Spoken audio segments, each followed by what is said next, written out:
What is up, y'all, and welcome to the Theist Helpline, the show where we talk to theists and ask them what they believe and why.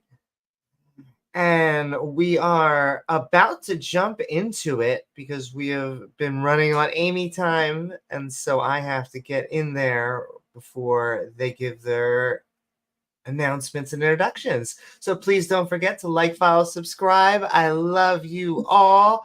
I'll try to show your name up there. What's up, DJ Rat Girl? I know.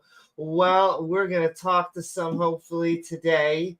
And I'm sending love to the skeptic and ranting community. I'll talk more at the end of the podcast to the stream or in the coming podcast, but I'm jumping into it. Do, so we don't miss anything.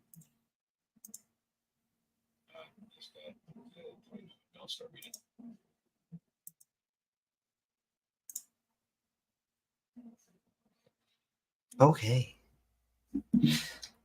What's up, y'all? But I can tell you.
What's up, y'all? Amy, what's new with you? Not too much. Been having fun teaching at a new semester and getting ready to release new content. And looking forward to seeing, I say it every week, but of course, Randolph, this is the week. It's going to happen. Someone's going to show us that God exists.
So sometimes I have trouble referencing.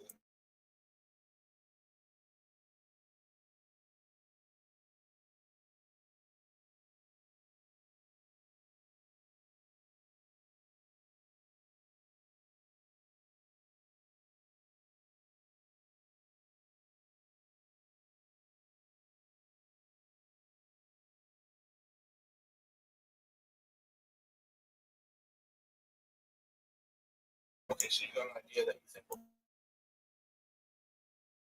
come true today. What is the idea? And yeah, you're saying that you have an idea, or did I just misunderstand? I think he's making the idea.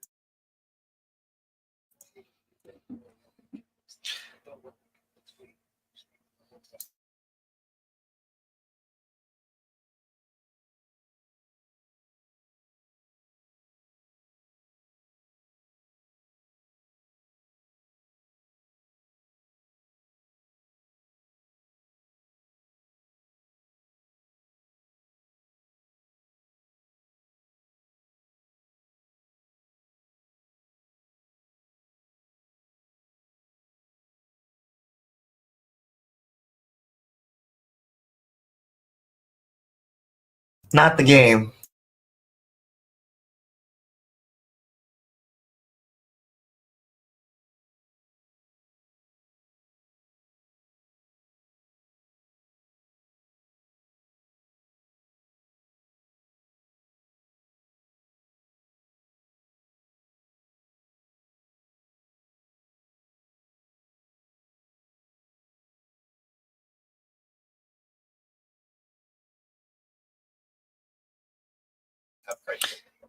And Wait, about your captain.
This kind of powerfulness, all powerful.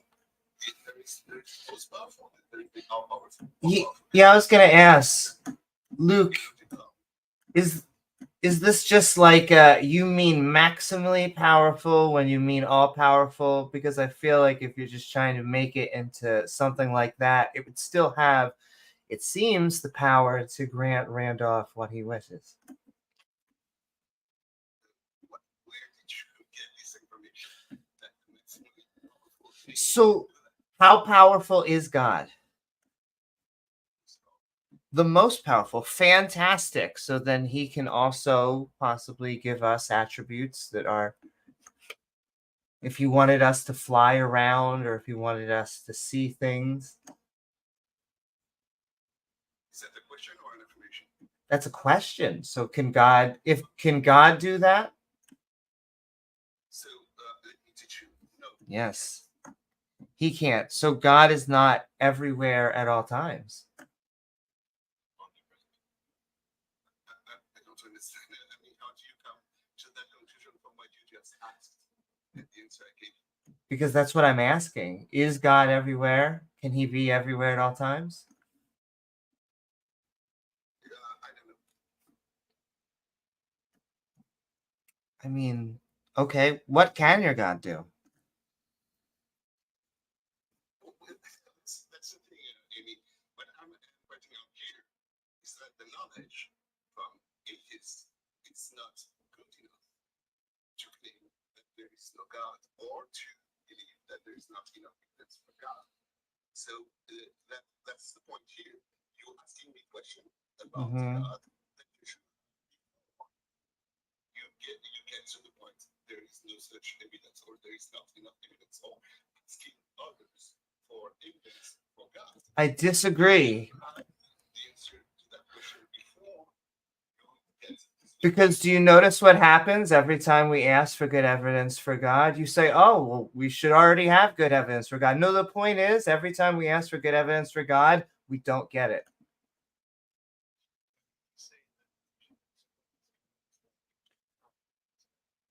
But that's what I asked. That's what I'm probing for. your choice. Not after you make the choice. So my answer was novel testable prediction. The novel testable prediction is based on whether or not God likes making puppies. So my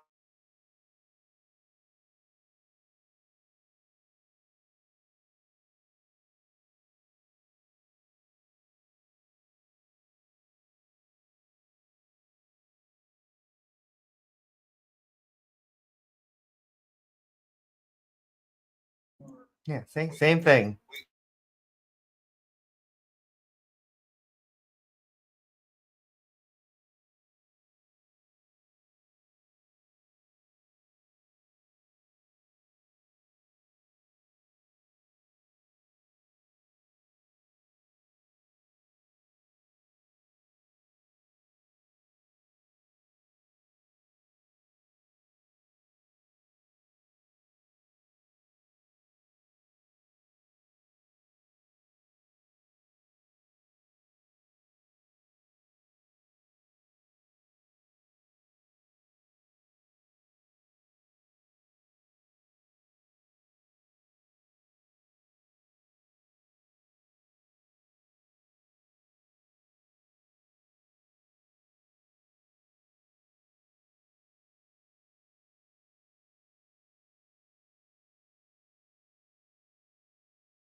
what I wanted to point out is that atheists have the position that it's not enough evidence for God or it's not God.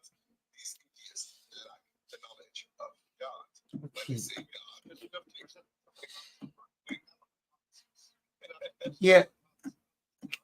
Can I just pause right here? Because you're doing it exactly again. No, you're attacking Randolph's Randolph gave what he would think would be believable, would convince him for a God.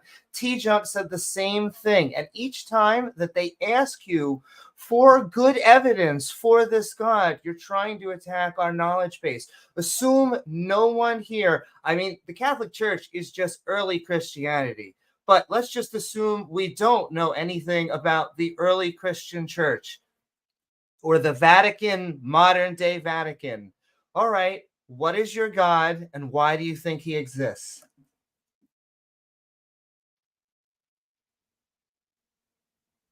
all right. Amy, thank you very much for your question. I'm sorry, this is not what I wanted to talk about.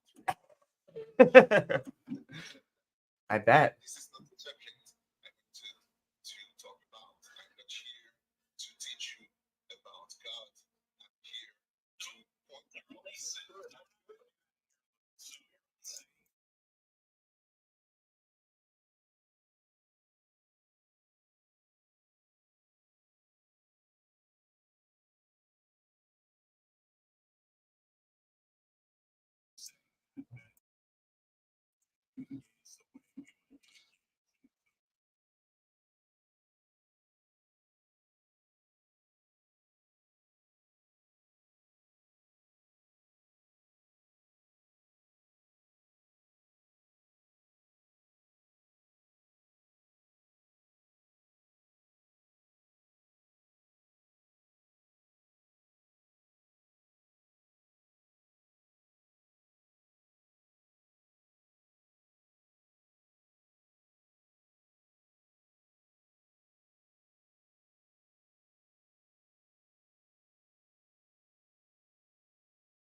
Anything that is stuck in the chat.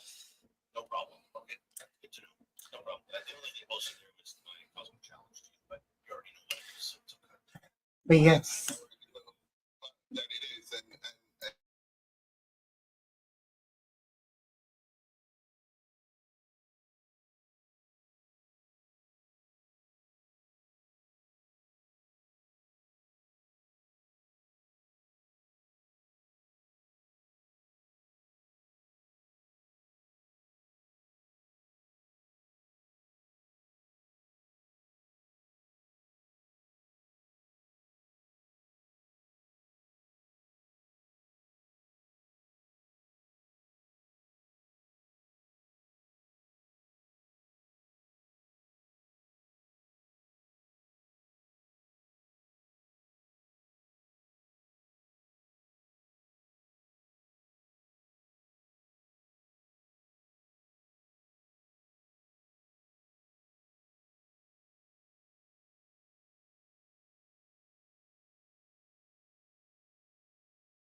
have the knowledge.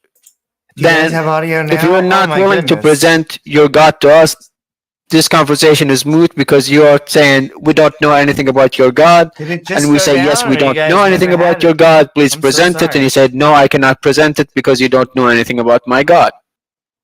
Now, there's something important here. So if we don't know enough about your deity to be able to make a claim about it, then the default is not believing it, You guys because here now? why should we believe something we don't know enough about? I have another question that I would like to ask Luke, because So it's okay, Go not answering the question was just asked to me. Okay, I'm listening to you, Tristan. Oh yeah, go ahead, Luke, and then we can hear Jefferson. Yeah. All right, here's the thing. When you claim that there is not enough evidence for God, you use a word, God. And the word God is used to convey an idea. And the idea that you use when you say God is not defined enough for you to use the word God. If you say there is not enough evidence for Shrum, and you don't know what Shrum is, there is no value of truthness to your claim, because you don't know what you're talking about. Shrum is something that you don't have knowledge, you lack the knowledge of Shrum, and therefore you cannot make a statement about Shrum. The same thing applies to God. I take some pot shots at Catholicism. So, Well, actually, Amy, if you can hold off. No, I can hold have off. a question, Yep, and then we can get to absolutely. you. I'm sorry. Go right on. No, it's okay. I guess I don't really understand. So if the basic idea, I mean, I kind of get where Luke is going with this, but if the basic idea is just to say, okay, atheists don't have a deep enough understanding when it comes to certain definitions of God per a certain Christian denomination, in Luke's case, Roman Catholicism, then they're not rejecting something that they really understand one way or the other. So Luke, if you had somebody that you were speaking with that is now an atheist, and say maybe they even went as far as going into seminary, they were on their way to becoming a nun or a priest, they understand Catholic dogma, and they've rejected it. Would that be necessary for you to take claims of atheism, of a lack of belief in God, seriously at that point? Or do you just object to the idea when atheists come around and say, there's not enough evidence out there to convince me that a God exists? So the one who is an atheist and has been studying God, he claimed, I have enough knowledge about God to claim that there is not enough evidence for God, would have the answer of specific example for a novel testable position about this God that he says there is not enough evidence. Okay, so I think I see what's going on here. So I'm telling you that I don't believe.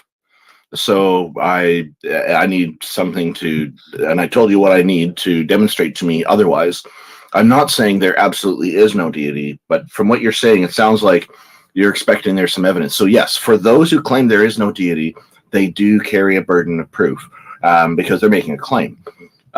Just like the theists who claim there is a deity carry a burden of proof. For myself, I just don't believe. I don't hold a position distinctly saying whether or not a deity exists in most cases. So in those cases, I just don't carry any burden at all. Now, when it comes to the Christian God, I can actually give you some example of why, but I think you and I are going to disagree on what God's capabilities are, and that's probably where we're going to have some issue. But I'll let you continue to address the others, including Amy. Can I get a word in follow-up here? to that too? I have mine written down, so plan it by all means. Yeah, so Luke, the default position on something is not to believe it until a certain standard has been reached that would disprove the idea.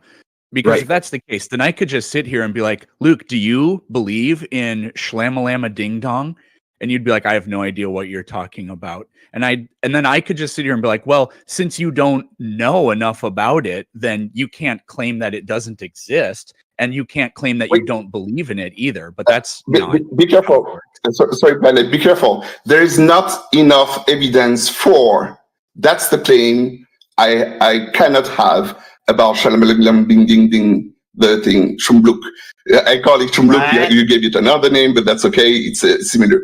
So the claim that I cannot have, because I don't know what it is there is not enough evidence for Shumbluk. You understand?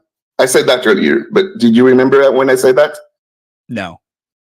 No? Okay. Let me repeat myself. There is a claim here. It's not there is not Shumbluk. It is there is not enough evidence for Shumbluk. it is different. There are two different to claims. produce the evidence. Those, You those can't two just say claims, you not knowing the evidence isn't my problem. You have to produce the evidence. there is no knowledge about the. Scrolling. Thank you very much. Allow me to finish my phrase. Thank you. Just a minute. Look, what you don't understand, we're not saying there's no objective evidence, like there's totally no evidence. We're saying we do not know. We do not have the evidence. I don't think that's his point. So We do not have Luke's point- sufficient evidence to satisfy our own criteria.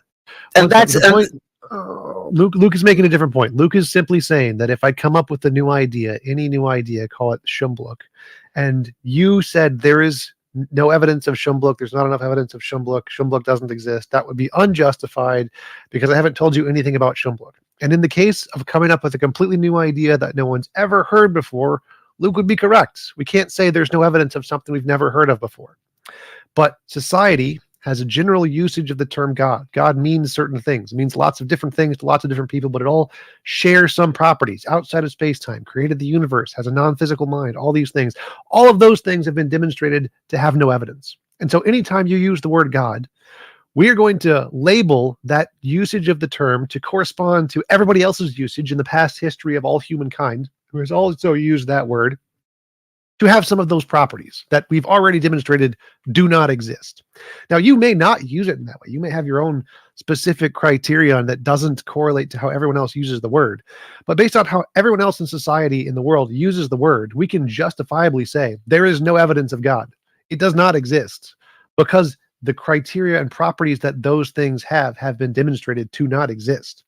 Now, you would be correct if no one had ever used the word God before in all of the history of the world, and you just came up with the word God and said, I believe God exists. We would not be justified to say God does not exist or there is no evidence of God because we don't know what properties this entails. But since society has a general usage of that word and a general set of properties that apply to that word, we can say it doesn't exist. And you making up a new set of properties for your specific kind of a God, unless it doesn't have any relation to the normal usage of the word, then we are justified to say your God doesn't exist. So you would need to actually come up with a new term to define your God who is different than all of the other gods. So if your God shares any of those properties, if any of the other gods we've ever heard of that we use the word God to refer to, like non-physical, outside of space and time, created the universe, a mind that isn't made of matter, any of those things, then we are correct when we say God has no evidence. There is no evidence of your God. It doesn't exist. We are completely correct. Your point would only work if we had no past history usage of the word that had a bunch of associated properties that generally apply to that label. Thank you, T-Jump. This was an excellent and very helpful interjection. So, T-Jump, the main point I will underline, you are correct in what you say. God is a word to cover an idea, that's a general idea. But when I came up to the stage, I talked about specifically when it comes to the Catholic God. I said that because I knew that when it comes to God, there are many definitions, and I do agree that there is not enough evidence for the Zeus God. There is no trouble for me about that. So God, Zeus, and this claim is correct. I have enough knowledge about Zeus to say that there is not enough evidence for Zeus. But when it comes to the Catholic God, I underline that theist, generally theist, I have yet to meet a theist that would hold this claim. There is not enough evidence for God when he talks about specifically about the Catholic God. Because when it comes to the Catholic God, most people don't know what they are talking about when they say there is not enough evidence for God. Outside of space-time? Is the Catholic God outside of space-time? Yes. Is the Catholic God a non-physical mind? A non-physical mind. Yeah, it's not like made of matter and energy, right? It's conscious, but it's not made of matter. Depends when. Sometimes he is, sometimes he's not. Okay, so sometimes he's not. That's good enough. That means no. So your God is just like all the other gods. It's outside of space-time, not non-physical. There's no evidence for it. It doesn't exist. Yep. I'm sorry. Did you get the novel testable prediction? The new one? There are no novel predictions for minds outside of space-time and non-physical minds. They don't exist. There is no such thing. So I know those two properties very well. And I know there is no evidence for those two properties. So if your God has those properties, your God has no evidence. If you knew what would be a knowable prediction about those properties, you could claim that there is no such thing, because you would be able to test what you say it is testable. But when you don't know, that's called what would be reversing testable, the burden. what would you test? Wait, stop. I don't need to. It's irrelevant. It's relevant. It doesn't matter whether I know it or not. Stop, Luke. Here to talk about. Stop. You hold the burden of proof to come up with a novel testable prediction. I don't. I don't need to know what a novel testable prediction would be for your hypothesis. It has nothing to do with me. You hold the burden of proof, as Mubarak was saying, to come up with a novel prediction of your hypothesis, and then you have to test it and you have to confirm it. And then we then have the obligation to confirm your predictions, to replicate it, to do peer review and show that it actually worked. But we don't have to know what the novel prediction is at all. It doesn't matter whether we know. All that matters is do you know? Can you tell us? Can we replicate it? That's what is required. Me knowing what a novel prediction would be is irrelevant. Now, I can come up with some that would be correct if a God existed that was non-physical minds, but that doesn't matter because I don't hold the burden of proof. You do. You have to come up with the novel predictions, not me. It's your hypothesis. You have to do the work. Ramen. And it would So, be teacher, extremely I'm easy. sorry All you have to do is correct you. demonstrate one It prayer. is not my hypothesis. It is the atheist hypothesis. It is not mine. When you say I don't have to come up with anything, I am not the one holding the claim there is not enough evidence for God. You are. I know Planet Since wants you to are all respond. holding this claim, you are making the claim that there is not enough evidence. You have to present the novel prediction. I don't have Okay, to. so then I this is really wanna- so this is just an attempt to shift the burden of proof. Like, we're not the ones who are claiming your God anything. Like, generally atheists don't claim your God doesn't exist right off the bat. The default of an atheist is not believing. So there are many atheists who will take a further claim and say they don't exist. But to say I don't have sufficient evidence to validate your claim is me asking you for that evidence. So you have that burden still. You can't go ahead and shift that to other people. That's a trick that some theists use, and it just doesn't fly. If I was to tell you before the world knew about Antarctica that there's a place on Earth that we'll call Antarctica, and I describe it, most people are going to be saying, well, where's the evidence of that? Let's find it. And then it would be up to me to provide that evidence. It's not up to those other people to prove that it's not there. If we Randolph, claim there isn't you evidence, accuse and me Luke, hold on. of doing the same thing I accuse you of doing. Do that. Shifting the burden of proof. So I'm listening to the other guy, but yes, The difference is you actually did. I'm pointing out. The difference is you're actually trying to shift the burden of proof. Also, you are. When I came up here, I had a claim that you hold to be true. There is not enough evidence for God. You believe this is true. You say this is a true claim, a claim that I know is correct when I say there is not enough evidence for God, but it is not supported by anything. Now I'm going to lay out an accusation. You're using sophistry. You're changing my words. I'm telling you that I don't have enough evidence for this, and here's the evidence that would work for me. You're claiming that I'm saying is an all-encompassing thing. I did not do that. Well, could I also I'm going to finally take pot shots at this whole not responding to Catholicism thing. So, and feel free to respond to any one of these claims, but we know that saints don't do miracles. We know that drinking the blood of Christ does not do anything when you're drinking that or eating those little things that you put on your mouth. We know that the Trinity actually isn't in the Bible. You guys actually have to pull that out and make it, once again, as Randolph would say, sophistry. We know there is no Father of God. We know that prophets don't exist. We know that Jesus didn't rise from the dead. and that most of the prophets in the Old Testament didn't exist. All of those are Catholic beliefs.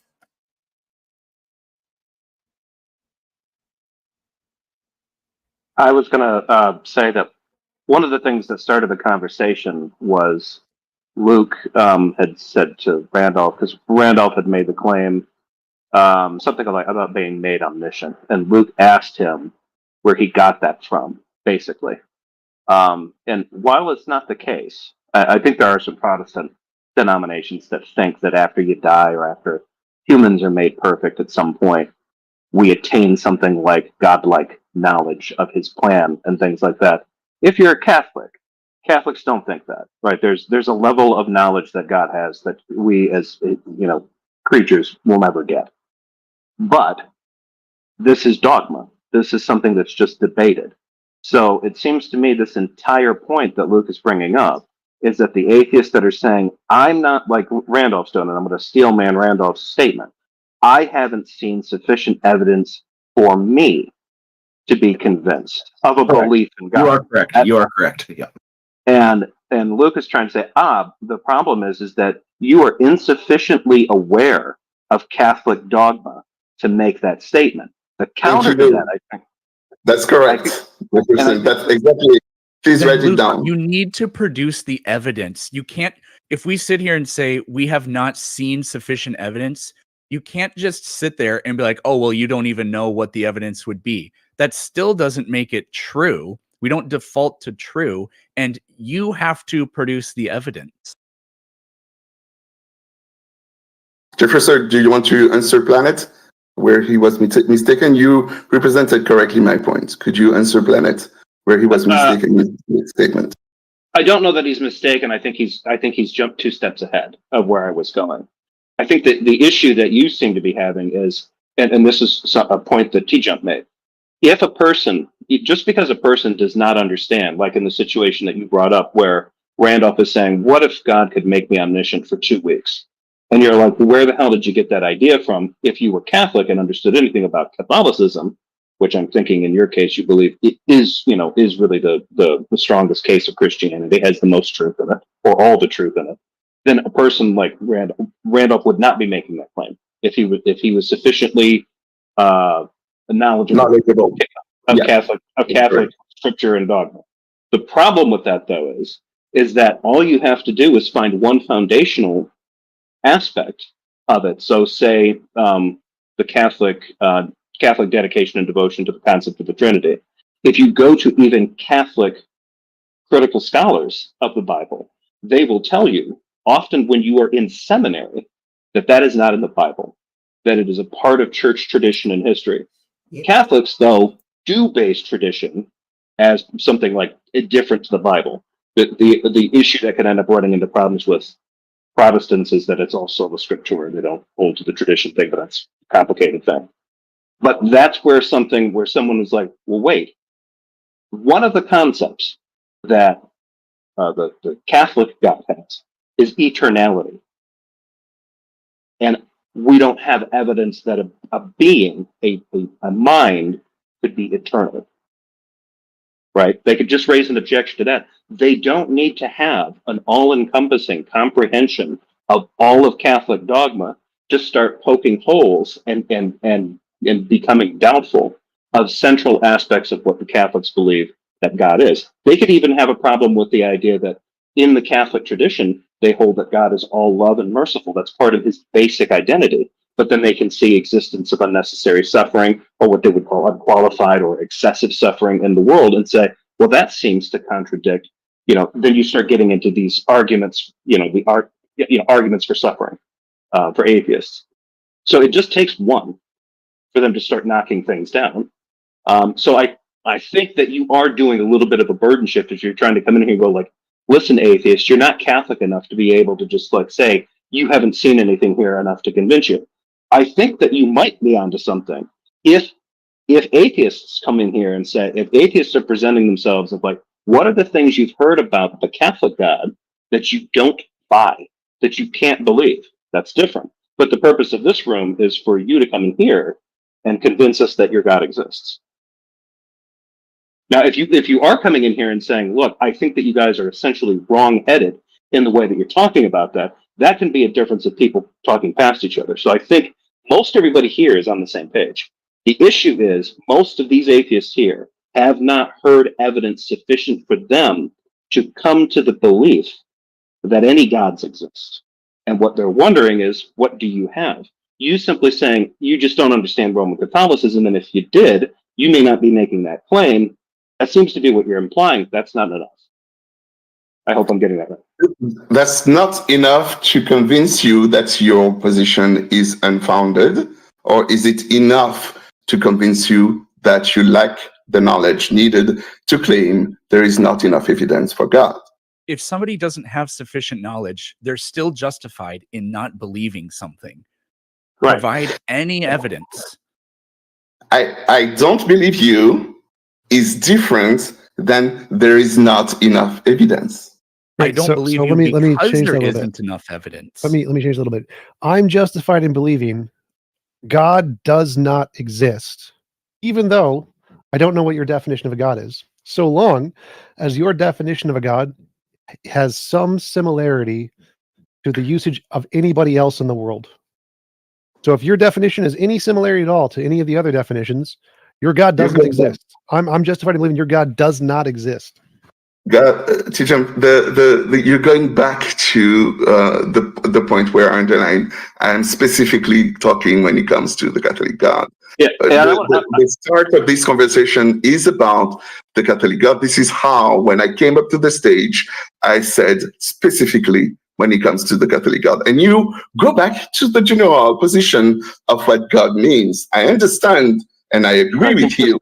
Again, I agree with you, T-Jump, that there is not evidence for God in general, because I have not evidence for the Zeus God. We talked about it earlier. Luke, I'm saying there's no evidence for any of the specific gods, including yours. Your Catholic God has no evidence. So I am if you justified say- in believing your Catholic God does not exist. Now, Luke, I do want to. I want to make this point because T-Jump is making the claim that I think that you're trying to go after, which is the claim that T-Jump is saying that that evidence is absent, right?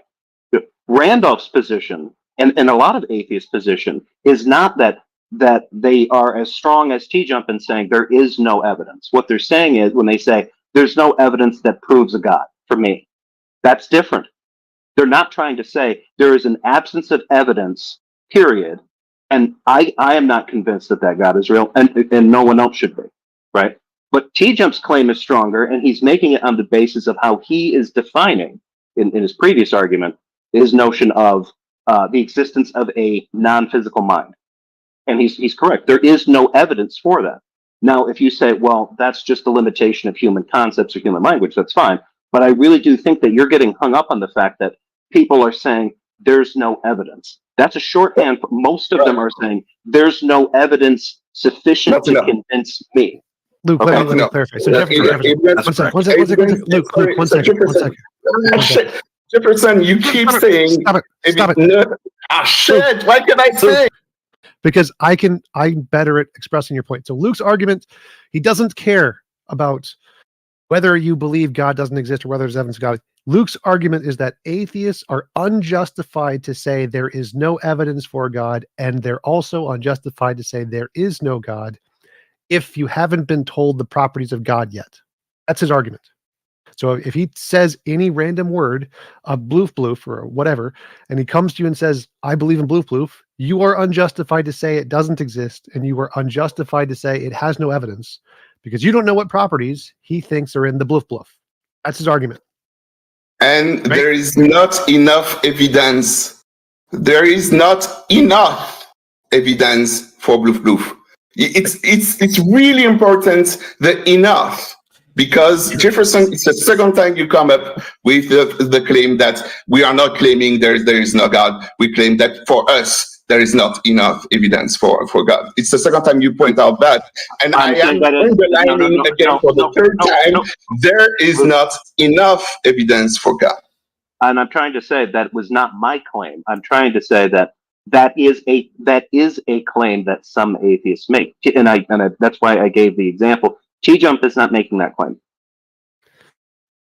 So Luke, your argument is wrong because the word God has lots of known common properties between all of the gods.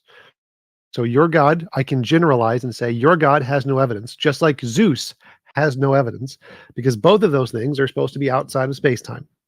So all flowers are flowers. So all gods share this property that outside of space-time, non-material minds, whatever. And so anything that has that definition has no evidence. Anything. Now, your God may be a specific kind, like a rose. A rose is a specific kind of flower that has specific properties to it, and I don't care about any of them. If it shares one property with the other gods, that it's non-physical, outside of space-time, if it shares that one property, then I am correct in saying your Catholic God does not exist and has no evidence, and there is not enough evidence for it, because there is not enough evidence for non-physical minds or for anything outside of space-time, regardless of all of the other properties you have. I don't care about the other properties. I can say your Catholic God doesn't exist because it has that one in common with every other usage of the term God, which also has no evidence. All right. So TJ, here's the thing I don't understand. How can you say Among many. that there is no evidence for outside of space-time when you don't know how to test outside of space-time? Because you hold the burden of proof. If I don't know what's in the box, if there's no, pretend we have a box and no one's ever looked inside the box. If no one has ever looked inside the box, we have no evidence of what's inside the box. And so if you're going to say it's anything, say it's a squirrel, there's no evidence it's a squirrel. If you're going to say it's a leprechaun, there's no evidence it's a leprechaun. What do you guys say, I'm TJ? justified to believe there is not one of those things in the box. There's no. It's going to be leprechaun in the Schrodinger's box. cat. I'm sure of it. So, yeah. So when there is something in the box, I claim there is something in the box, and you say there is no evidence for the thing in the box.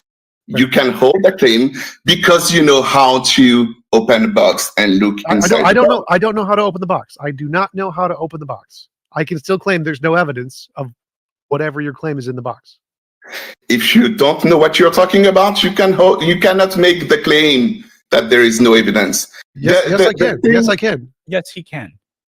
Okay, so you say I can make the claim that there is no evidence for Schrum. Yeah. When you don't know what Schrum is. He's gone And over you this. don't know- with you. Yes. We know what you mean by yes. God, and there's no evidence of it. No, you don't. There is no You evidence said- for Schrum. You said Oh, no, go you said Mark. you said that your God is the Catholic God, and yet at the same time that you said at the same time he's not all powerful or omnipresent, right? When Randolph asked you, Yeah, he said most powerful. most powerful, is he omnipresent? It's most present, probably. I don't actually know. Most present, That's what I'm saying. most present. I want to go back to outside of space-time, but go ahead. No. Before we go, I'll let you go back to outside of space time. But I want to know a couple of things, because you keep claiming that your God is the Catholic God, yet all the personality, all the attributes you have presented so far did not match anything I could find about the Catholic God. So I need to understand your own Luke special Catholic God. What is the attribute to it before I could continue this conversation with you? He's the strongest. What does that mean? Can he do anything? He can lift the Maximally most. powerful, maximally knowledgeable, maximally the strongest. Can your God grant powers to others? Like life, for example? This power? Powers like magical powers, the power to be able to levitate things with the power of the mind, stuff like that. Or to be super strong, it as long as your could hair is super long. It's like the Force in Star Wars. Can you grant powers like that to somebody? It could seem magical. It could look like magic, but it is not magic. It's still We all It's Yeah, it's sorry, through. hang on. So you don't want to answer this question, it sounds like to me. the answer is yes and no, depending on what you mean by stuff or powers. All right, I just gave you an example. So I can think about it, and this boulder that even big trucks have trouble lifting, I can make it just levitate in the air with ease. That'd be telekinesis. Can your God grant telekinesis to a person? No, I don't think so. So he's not all powerful. Okay. That's correct. That's why I say the strongest. No, that he's not the most powerful. Who do you know that can give you power to levitate things? According to Muslims, that would be Allah. Yeah. Yeah, does Allah exist? According to Muslims, they have exactly the same claims you have, so and the same evidence, apparently. You avoided to answer the question. He exists That's as much the as thing- No. Yeah, Christian you God pointed- exists. Listen to the question. That's the thing you pointed out, that is stronger than God exists. Yes or no? Yes. All right, please defend the position that the Muslim God exists, and there we go. Back Okay. again. Okay. Here's yeah. Again, No. That's what- see, let me respond to you. You don't have enough evidence. You don't understand the Muslim God, so you cannot deny it, or you say you don't have evidence. Show me that you have enough evidence to know the Muslim God before you say that he doesn't exist. Exactly.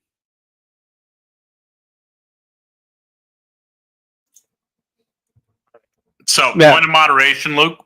When people are talking, and I know they've done it to you a little bit, and I've noticed people working better to not overtalk each other on our end. It's just a lot of people on our end, and so it's hard to manage. But everybody has been improving on it dramatically in this one conversation alone. But you continuously overtalk anybody that's trying to engage with you, and that's fine. If you want to overtalk, say, "May I ask a question or may I respond?" so that we can do this in a polite manner. It'll make the conversation flow much better. Thank you. Sup, Flum? Still no evidence. So, of God. And I'm sup, sorry. everybody. I think, did you get what I was saying about you claiming that the Muslim God do exist? You don't know the Muslim God. So you have to present why do you deny the Muslim God, the same God that you don't know? When you talked over me earlier, I was pointing out the irony of your answer to the question: does the God that is able to levitate, to give you a superpower to levitate the rock, exist? And you answered yes. Yes. And then I pointed out the irony in your answer. I said, do you understand the irony when you say God of the Muslim God exists and you call yourself an atheist? Yes. Because it's to show you that your point of view, your argument is false. Do you understand that? It's a conversation point of view. It's a tool to use in talking to people. So basically, what I did, How do you explain it a little bit? So Luke, he's showing the irony of your argument. He's giving your own argument back to you. So just like you say, the atheists are unjustified to say there is no evidence of a God because they don't know what God is. You don't know what the Muslim God is, so you don't know, or you can't, you're unjustified to say that it doesn't exist. And if it exists, it's more powerful than your God. And so when you say your God is the most powerful, you're saying the Muslim God does not exist, but you don't know what the Muslim God is. And so just like you're claiming about the atheists, you are unjustified to say that the Muslim God doesn't exist, or to say that your God is the most powerful. And it's also very ironic for you to sit here and ask if we can defend the Muslim God, because you haven't defended yours at all. You've provided zero evidence. So, T-Jump, here's the thing. I could defend my position that there is not enough evidence for the Muslim God. This position that I hold, it is more likely that the God is a Catholic God than the Muslim God, and it is a position that I hold, and I have a novel, testable prediction about what would convince me if the mystery was real. This is something that you don't know about me, but when you say Hey, now that he cares he's about doing predictions. the thing I did to you, to me, is like, okay, avoiding the conversation that I want to have, which is the lack of knowledge about the Catholic God, to have your conversation, which is let me bitch about the evidence that you present. Okay, are you saying more likely? That sounds like you're talking about probabilities rather than actual evidence. I mean, probabilities are evidence, but Yeah. so I gave a full, complete answer to your original argument.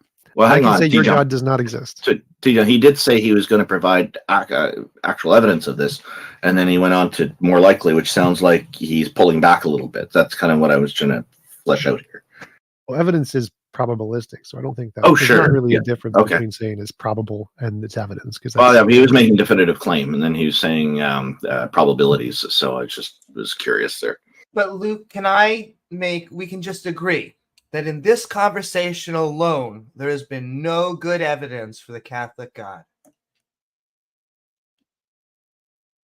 Yeah, we agree that's not the conversation that we're having right now. We're talking about the lack of knowledge of atheists. That's why I came up to this room. And when asked by Randolph, what did I want to talk about?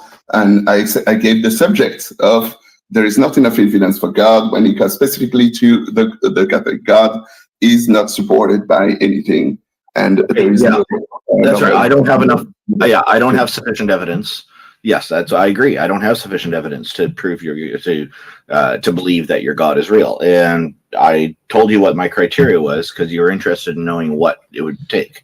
So I put up my cosmic challenge and said this is something. And then you started getting into particulars about the God. Your definition of the Christian God, the Catholic God, is quite different from how most Catholics and Christians define their God. So you're taking away omniscience and omnipotence and kind of makes the God sound kind of not very powerful and not very knowledgeable. And I would also like to keep on hammering home on this. The Catholic dogma, as we can tell, is largely wrong, not true. So why do you believe that Catholicism is right? You're saying we have an ignorance of it, yet I feel like looking on the opposite side in the Catholic Church is the largest denomination of Christianity, the most amount of Christians. So why are you a Christian? Why are you a Catholic? Why should others be? All right. Thank you for the question, Amy. I think I'm going to stop the conversation here and leave the place for someone else because it's another conversation. And if I answer you right now, it will go down another road different from the one I wanted to talk about on Theist today. We could talk about it on another time if you want to. That would be really great. I will be able to answer the question. But right now, if I start to answer this question, other question will come up afterwards, and I will take the time from others. Okay? Luke, when you leave, please hang around. JCC68, who's going to be our next guest, is hoping that you'll hear what he has to say when he's on. Apparently, he's got some thoughts on what you've had to say. Thank you very much for joining us, and we look forward to talking with you again. Is that okay with you, Amy? Thank you, Luke. Amy, sorry. Yeah, I mean, Yeah, I think that's the main question, but it was a good conversation nonetheless. Yeah. I just want to. I don't want you to feel like I'm avoiding the conversation. I really want to answer your question, but right now is not the time. I took too much time already from others with this lack of knowledge about the Catholic God from atheists, and I think I gave my point enough. Took enough of your time, so I'll wait for the other guy and leave. We do appreciate that you're wanting to keep it to one topic at a time. Thank you very much. That's very nice. I think he did a good job at demonstrating his lack of knowledge about Catholicism. Hey, JCC. Hello, JCC68, a friend of mine. Welcome and thank you for joining us. I think you had some things to say about what Luke's views were there, his ideas, and also you may have had some other things you wanted to add. Yeah, thanks. And you guys can call me James. That's cool as well, too. So, yeah, I've spoken to Luke on several occasions. And he starts off with they claim that a non-believer does not have enough information to make a justified position that they cannot believe that this God exists. So a good question to that would be like, what convinces you that these atheists or these non-believers do not have enough information? And is it possible that these atheists do have enough information that is not convincing of them to not believe that this Catholic God exists? So it seems like Luke was not wanting to have honest dialogue and go down that avenue, and he was wanting to push his position. So it's very, although it was handled quite well, everybody up here did a great job in communicating with Luke. I don't think it was completely an honest dialogue from Luke's point. So it was very frustrating for me to listen to. Well, I did call him out on sophistry at one point, but yeah, I think the dialogue went quite well. We've improved as a panel on this over time.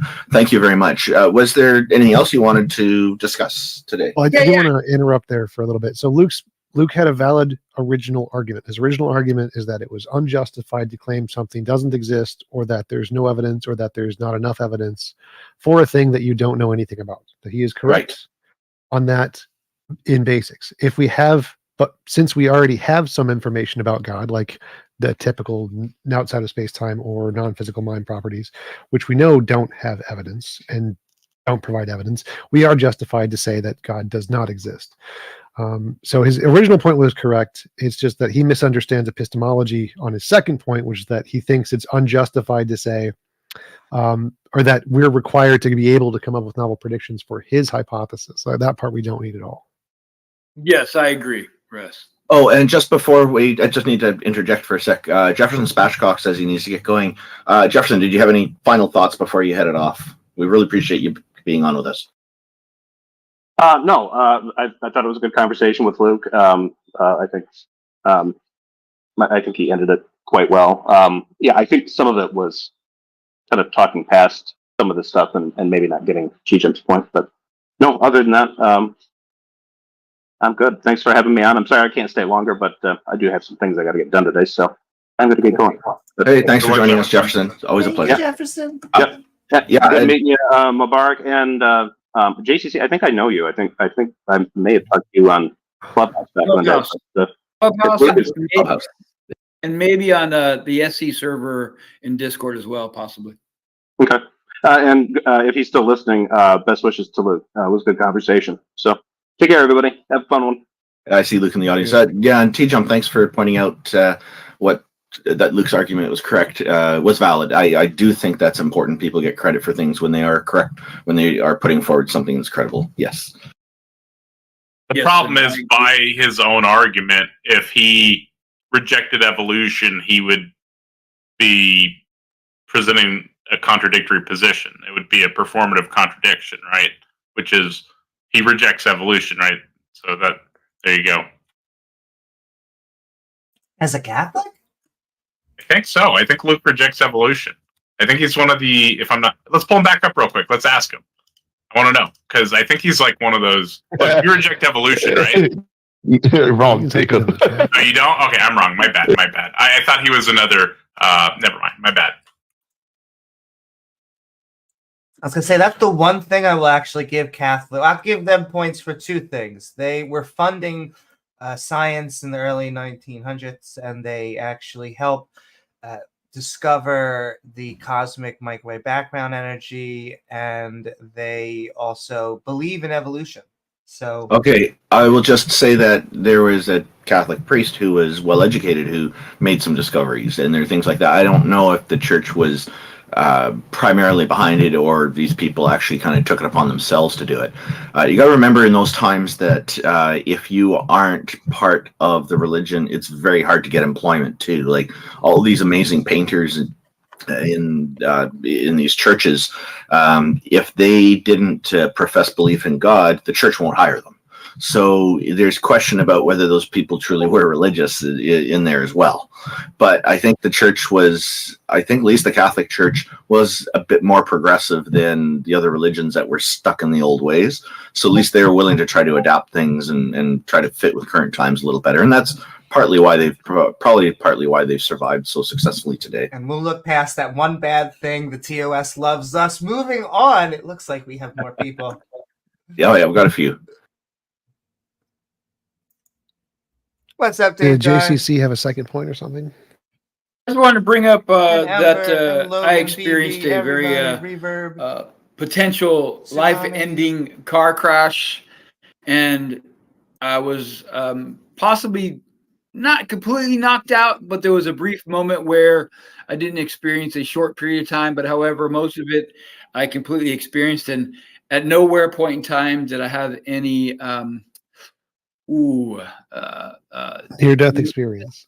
necessity to reach out to a god. So I was actually the one true atheist in the foxhole. on the surgical table too, I guess. Well, that's exactly. Well, that's why I say everybody. That's why I always say, actually, that everybody is an atheist in a foxhole because they're asking for help. They're calling in backup. They're giving covering fire. They're responding to people. Right? Nobody is praying to God, hoping to be saved from the situation. They're too busy dealing with the real stuff.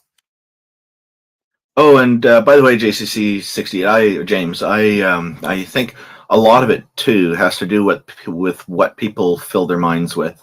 So if they're filling their minds with religion and all these expectations that some God is going to greet them, then that's likely what's going to be triggered for them when they're going through these kinds of experiences where they feel like they're at the end of life. Oh, this is what their mind jogs over to, and that's what they end up envisioning. Because you don't have that, it was a different experience for you. Yeah, I can completely agree with that. However, I am surrounded by it, though. I live in Texas. Yeah, but it's not your expectation. Right. I get you.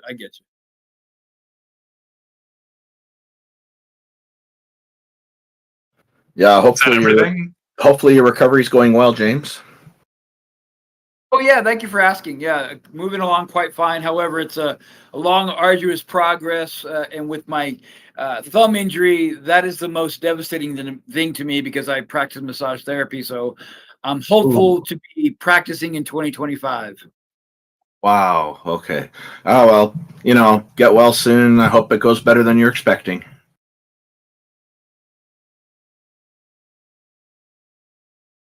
Shall we bring up another guest? Yep. Thank you so much for coming up. Thank you, James. We've got all sevens.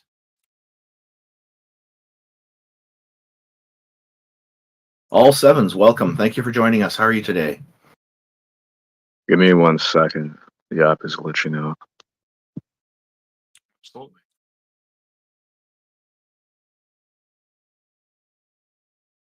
All right, can you hear me? Yes, we can hear you loud and clear. Thanks for All right, joining us. How are you today? I'm all right. So I wanted to get some clarity on a few things here.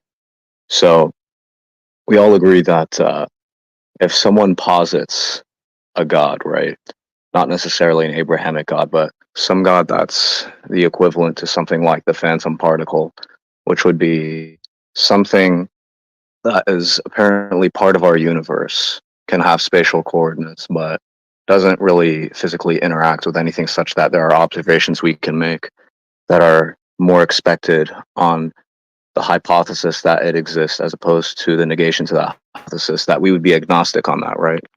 You're just talking about Well, dark energy. How could we say it know does it not exists if that's the case? You can be No, not positive. dark energy, because that's something that actually interacts with the physical world, such you can that we could positively generate an claim it does observation. not exist. So because there are infinitely many alternative hypotheses that can all fit the same space. Say there's like an anti whatever it is particle. So you posit a hypothetical particle and I can posit an anti-particle that eats all of your particles or whatever. Both have equal probability of existing. You could just reject and say, no, neither exist. But for anything you could potentially posit, you can just say it doesn't exist because the anti of that thing could also exist. And without evidence, they both are just non-existent imaginary particles. Everything is imaginary until demonstrated otherwise. Well, I mean, there's two things there. The first thing is, are there any observations we're making that are expected on the hypothesis that the phantom particle or the God in question doesn't exist? Doesn't make a difference. If it doesn't interact, what observation could we possibly make? Well, I mean, that's the entire point, right? If there's It not some doesn't make a observation we difference. can I already make, addressed that. So, like, if there's a thing we have no observations for, the antithesis of that thing also has no observations for. Both could exist. There's no evidence for either, and there's infinitely many alternatives that could also exist. It's rational to say none of them exist. They are all imaginary. A human brain made it up until there's evidence to believe it exists. It's imaginary. I think it might help if we posit a particular example. So let's use the phantom particle again. We have the Does not exist proposition. until We have. Give me a second here. So we have the proposition the phantom particle exists, and then we have the proposition the phantom particle doesn't exist, right? Only one of these propositions can be true, right?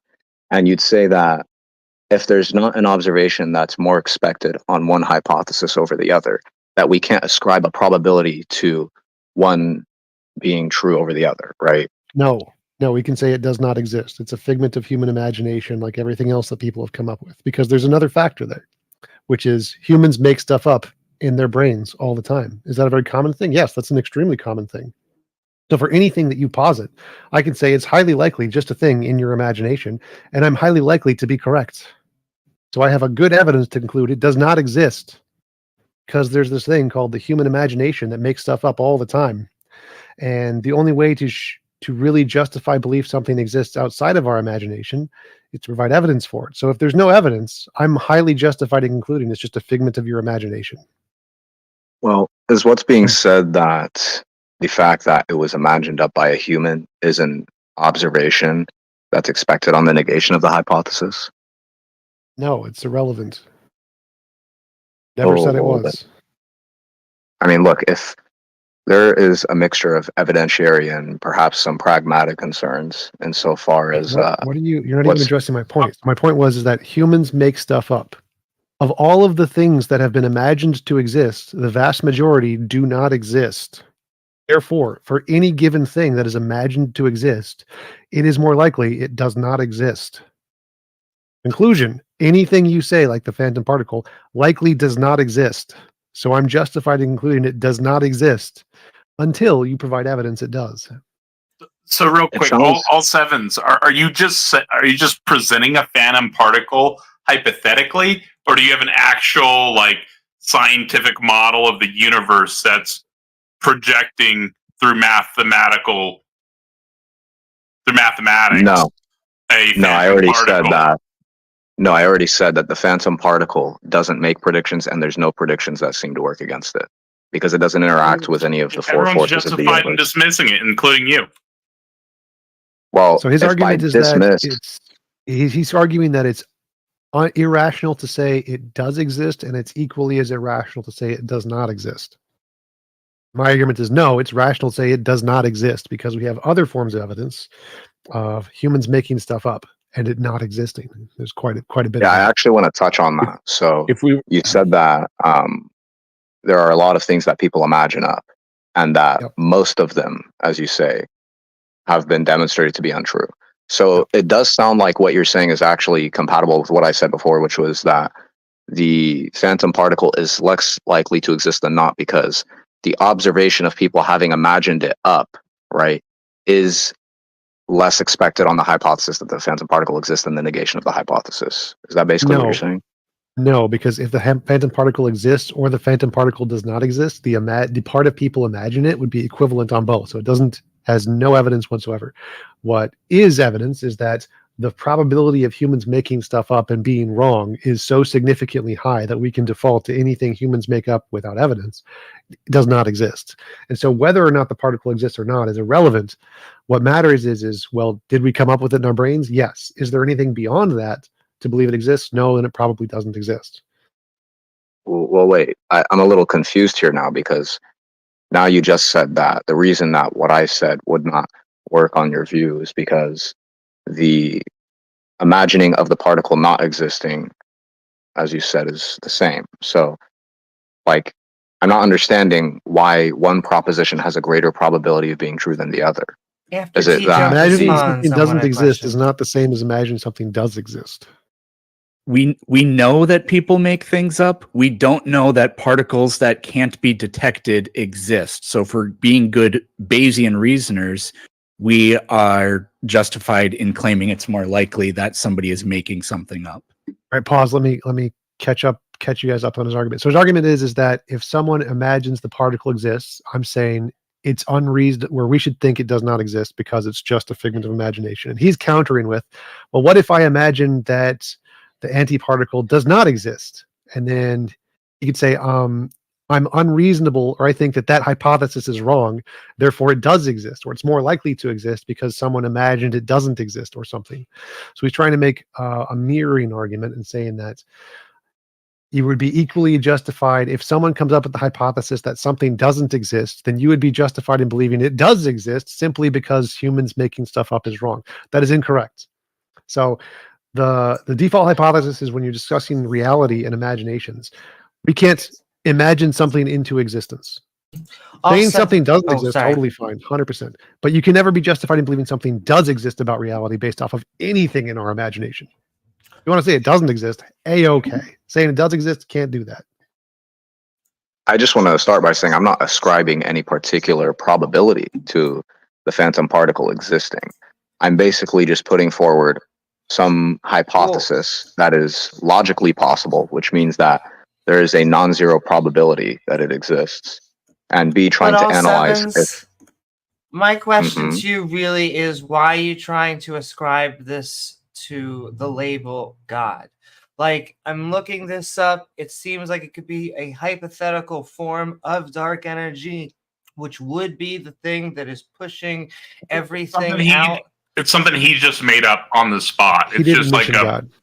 When I say phantom particle, I'm just referring to something I defined at the beginning of this, and I'll also remind. I don't know if you were listening at the beginning. I said think I'm the not. appropriate response is that you just made it up, and there's no mathematical model of our universe that involves your prediction, and you're saying it's untestable. I think you made it up. I'm just going to say, until you can prove it, I'm just going to say you made it up. I said that from the outset. I don't know why you're saying that as if that's like something I deny, but in any case, well, I'm saying that. Wait. So just to clarify, his argument has nothing to do with God. He doesn't care about God. This is an epistemic argument. He's making a question about what is justified in knowledge claims. Is it justified to claim something does exist versus is it justified to claim it does not exist? And are those two claims equal? That's his question. It has nothing to do with the God. It's nothing to do with the phantom particle. Phantom particle is just an example. So if anybody claims anything does exist or doesn't exist, and there's absolutely no evidence for it, which is more justified? That's the question. His position seems to be that they're both equally justified. My position is that the not exist side is more justified, and he's trying to figure out why. That's the question. I'll actually change one thing about that. I didn't even say they're equally justified. I'm saying that I'm agnostic on which one would have greater justification. I can't really ascribe a probability at all. Like, okay. I'm not agnostic as in I'm 50-50 on it. I'm agnostic as in I don't even know how I would approach ascribing a probability in that case. But I also just want to say to Amy real quick, because I don't know if you were listening at the beginning, I already said I'm not referring to the Abrahamic gods, because there are observations that are more and less expected on those, because those contain particular propositions. I did hear that, but if I could just interrupt, it did seem like you were saying not the Abrahamic god, but a god. Did I hear that wrong? Yeah. But a god. Yeah, that's what I mean. And so what does any of this have to do with the god? Oh, yeah, because someone can posit some god that doesn't interact with the physical world at all. It just happens to exist, right? Sure, something along those lines. But you wouldn't have any evidence for it. Yeah, and there also wouldn't be any evidence that counts against it, because I don't know what observation one can make that's expected on the negation of the hypothesis, right? Now, sure. But the point would be you don't believe in something until you do have good evidence. Well, of course, if by not believe you mean I don't affirm that it exists, but I also don't take the positive position that it doesn't exist. Not that it really matters, because something that doesn't interact with the physical world would by definition be something that doesn't really interest us. But see, but I mean, call that agnostic. Yeah, if you don't know. Yeah. Are you agnostic on the existence of leprechauns? No, Why not? because there are observations we make that are expected on the negation of the hypothesis that leprechauns exist. What about the magic leprechauns that don't physically interact? Oh, so if it's like leprechauns that don't interact with the physical world, it's something different than what I was thinking of when I thought of leprechauns. But yeah, then I'm agnostic on that. But we're thinking of something different there. What So about a this is god or where a goddess? your position seems irrational because you can justifiably conclude there are no non-physical leprechauns. That is irrational. It is rational to be, nope, those don't exist. You just made them up and they don't exist in reality. You can justifiably make that leap because human brains make stuff up all the time. And there's very low likelihood that that actually corresponds to reality. And so for anything anybody makes up ever, if there's no evidence, you can say, like, nah, probably doesn't exist. And you were rational. That is a rational conclusion. Well, I'm sympathetic to the intuition, but if I'm being honest, I actually just don't know what would be counting against it insofar as like evidentiary and a small amount of pragmatic concerns, right? Because one could posit a multitude of things that they imagine, right? Well, let me Now, clarify. So human imagination is very bad at corresponding to reality. Very bad. And so the fact that you imagine it means it's probably not in reality because your brain is so bad at making things correspond to reality. well, look, this actually comes back to what I was saying before. It sounds like what you're saying is that a person imagining something that doesn't interact with the physical world or something like, or not even that. We could say a person imagining something, right, has a low likelihood, as far as we've observed in the past, of actually correlating to a true proposition, right? Which would make Sure. that unexpected on the hypothesis that the leprechauns exist, right? If what you're saying there's that, then I could actually say that's evidence that counts against the leprechauns existing. But then there would be an issue we would run into, which is I don't know how we would determine for the non-physical things that people were wrong about that previously, because they're by definition things that we can't determine are right or wrong. I don't understand what you just said there. So because our brains are designed in such a way that things we imagine are pragmatically useful to us, but have no bearing on reality, we make up things that don't correspond to reality. Very good. We're very good at that. We're good at making up things that don't correspond to reality, but are pragmatically useful. So for anything we make up, it is more likely to be in that camp of pragmatically useful, but does not exist. Like colors, say, color red. We made it up. It doesn't exist. There's no actual color red. The words, English words, made them up. Didn't exist. They don't exist anywhere in the universe. Math, logic, same thing. Don't exist. We made them up. Well, and wait. so- I don't think that people are positing that logic or the color red has like spatial coordinates, right? Right. Like, I They think a don't better exist. example to use would be something like Bigfoot, right? We could say, all right, people posit that Bigfoot exists, and they posit that a whole lot of other things exist, and there are observations we can make to show that they were wrong about the majority of things that they claimed to exist, right? I can sign off on that, right? There's no disagreement there. But if we then say, because of that, it's less likely to be the case that those things are true if they observe those things. That would only apply to the physical things. But if someone posits a non-physical thing, right, I don't know how it would be logically possible at any point in history for us to have made observations of people being wrong about these non-physical things that they posited. That would make it existing less because likely, not more likely. So, like, if you are bad at making guesses about things that are right next to you, if you're going to make a guess about a thing a mile away, you're going to be even more likely to be wrong. So, if you're bad at estimating something close, then, and as you get further away, your estimation gets worse and worse and worse. The estimations of things that are further away, so in this case, going from physical to non-physical, or from even non-physical to the origin or foundational essence of the universe, would be even less likely to be true. So, like, what that graph is, the triangle thing, a squared plus b squared equals c squared. If you're bad at guessing things that are close, like Bigfoot, and you're bad at, even worse at guessing things that are spiritual, ghosts and Reiki and crystals and tarot cards, voodoo, then you're even worse at guessing the foundational nature of the universe or anything outside of space-time or anything non-physical. The further away you get from your pragmatic usefulness, the more likely you are to be wrong. Okay, so are you saying that, like, you're imagining it mathematically, like there seems to be a trend towards the type of thing that a person is positing, and the less it seems to be interacting with the physical world in a way that we can make observations about it, the more likely that the person is wrong about the thing when we finally do obtain the empirical data, right? And so you're saying if we follow that trend all the way to the point of complete non-physicality, right, those propositions would also be just as unlikely as the ones that have like very little evidence that finally demonstrate. So it'd be more likely that those are false, that our beliefs about those are false than the ones that are physical or relate to us in some way. So the closer and more they relate, the more likely we are to be right. And the further away and less they relate, the more likely we are to be wrong. I mean, well, I'm not acquainted with any empirics that have shown that, but I'll just grant it to you. Maybe there's something you have access to. It sounds like it could be accurate, I suppose, like based on It's some actually anecdotes based I have. on But history and legal usage of testimony. So in history, there's a paper by Mike Licona, who's a Christian, so he's arguing against this. But the very first line of the paper is, historians hold to it that the study of miracle claims lies outside of the bounds of a historian acting within their professional capacity. And then he gives long quotes from other historians of why that is.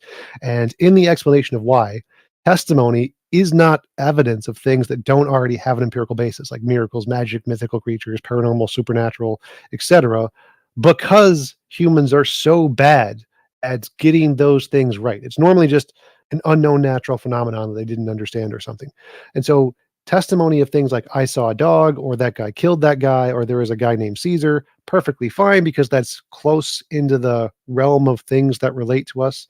Things that get further away, like miracles, magic, mythical creatures, no testimony is accepted for those until you have some empirical basis, because it's gone beyond the point of where testimony is a reliable source of evidence, because it's outside of our range of reliable conceptions.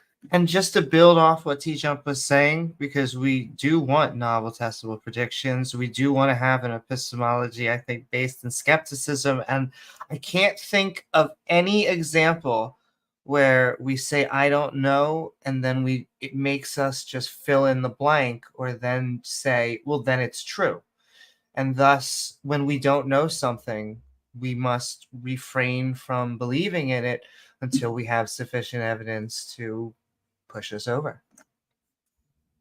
at no point did I say that we should affirm that it's true if we're agnostic on it. That would be a very weird way to operate. I agree, but it was just the way that you framed it. I still don't know then why a god, because the phantom particle could be true or it could not be true. All we're ever going to get out of this conversation is we don't know. And the same really is going to be true of God. Well, that's the point. Well, Of it'll his be question. true It's epistemic. It's not specifically about trying to get God to exist. He's asking questions about epistemology, not questions about whether God exists. Sure. I would say it was the entire conversation is about what our toolkit is, and that is why it should be under skepticism. I mean, agnostics are skeptics under common parlance, but there actually is a connection back to like Abrahamic gods insofar as expected hypothesis theory. The path that this goes down is to like generate determinations that would raise or lower the probability of, say, the Islamic God existing, right? So if it's actually the case that here's the whole, I'll give you a general sketch of what the idea is. If someone posits a God that doesn't interact with the world in any way physically, such that there are observations we can make that are more or less expected on the hypothesis of it existing, right? Then the less observations we can make of it, the less importance it'll actually hold to us. Because by definition of physical things, it's only going to be physical things that are actually going to matter to us, since those are the things that actually interact with our lives, right? And the more that they posit that there are physical interactions between God and the world we're in, the more that it will matter, but they run into the problem of we can actually start to perform science that would disprove that God, or use philosophy that would, lower the probability of that God existing through various propositions that are put forward.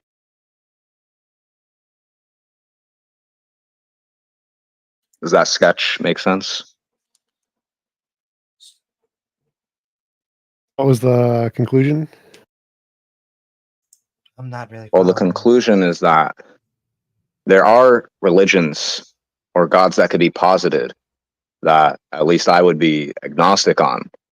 But it wouldn't mean anything to say you're agnostic on it because, for one, it's just not going to interact with us in literally any way, right? But on top of that, being agnostic on it is not ascribing a probability to it. So if there's like a greater or equal to probability that there's some other truth of the world that is going to influence your actions, right? It's not really going to be interesting. But as far as the Abrahamic gods go, as like the end case example, it would be the case that these gods would matter very much if they existed or not. But as you Sure. scale up the specificity of the god, you would actually be scaling up the amount of tests you can legitimately perform to raise or lower the probability of that god existing. Well, some depend if the properties are things that would lead to something you can test. Like there be infinitely such properties of a god that have nothing to do with the physical world or anything we could ever interact with. Like there could be a god that created the physical world and there's no afterlife or anything and just went off on his own and did a whole bunch of other stuff that's all spiritual that we could never test. And so you could have an incredibly specificity level of God that's just infinite and have no way to test it. But another point would be like there's infinitely many alternatives. So you can say there's a non-physical god that doesn't interact. You'd have a non-physical leprechaun that doesn't interact, or a non-physical dog that doesn't interact.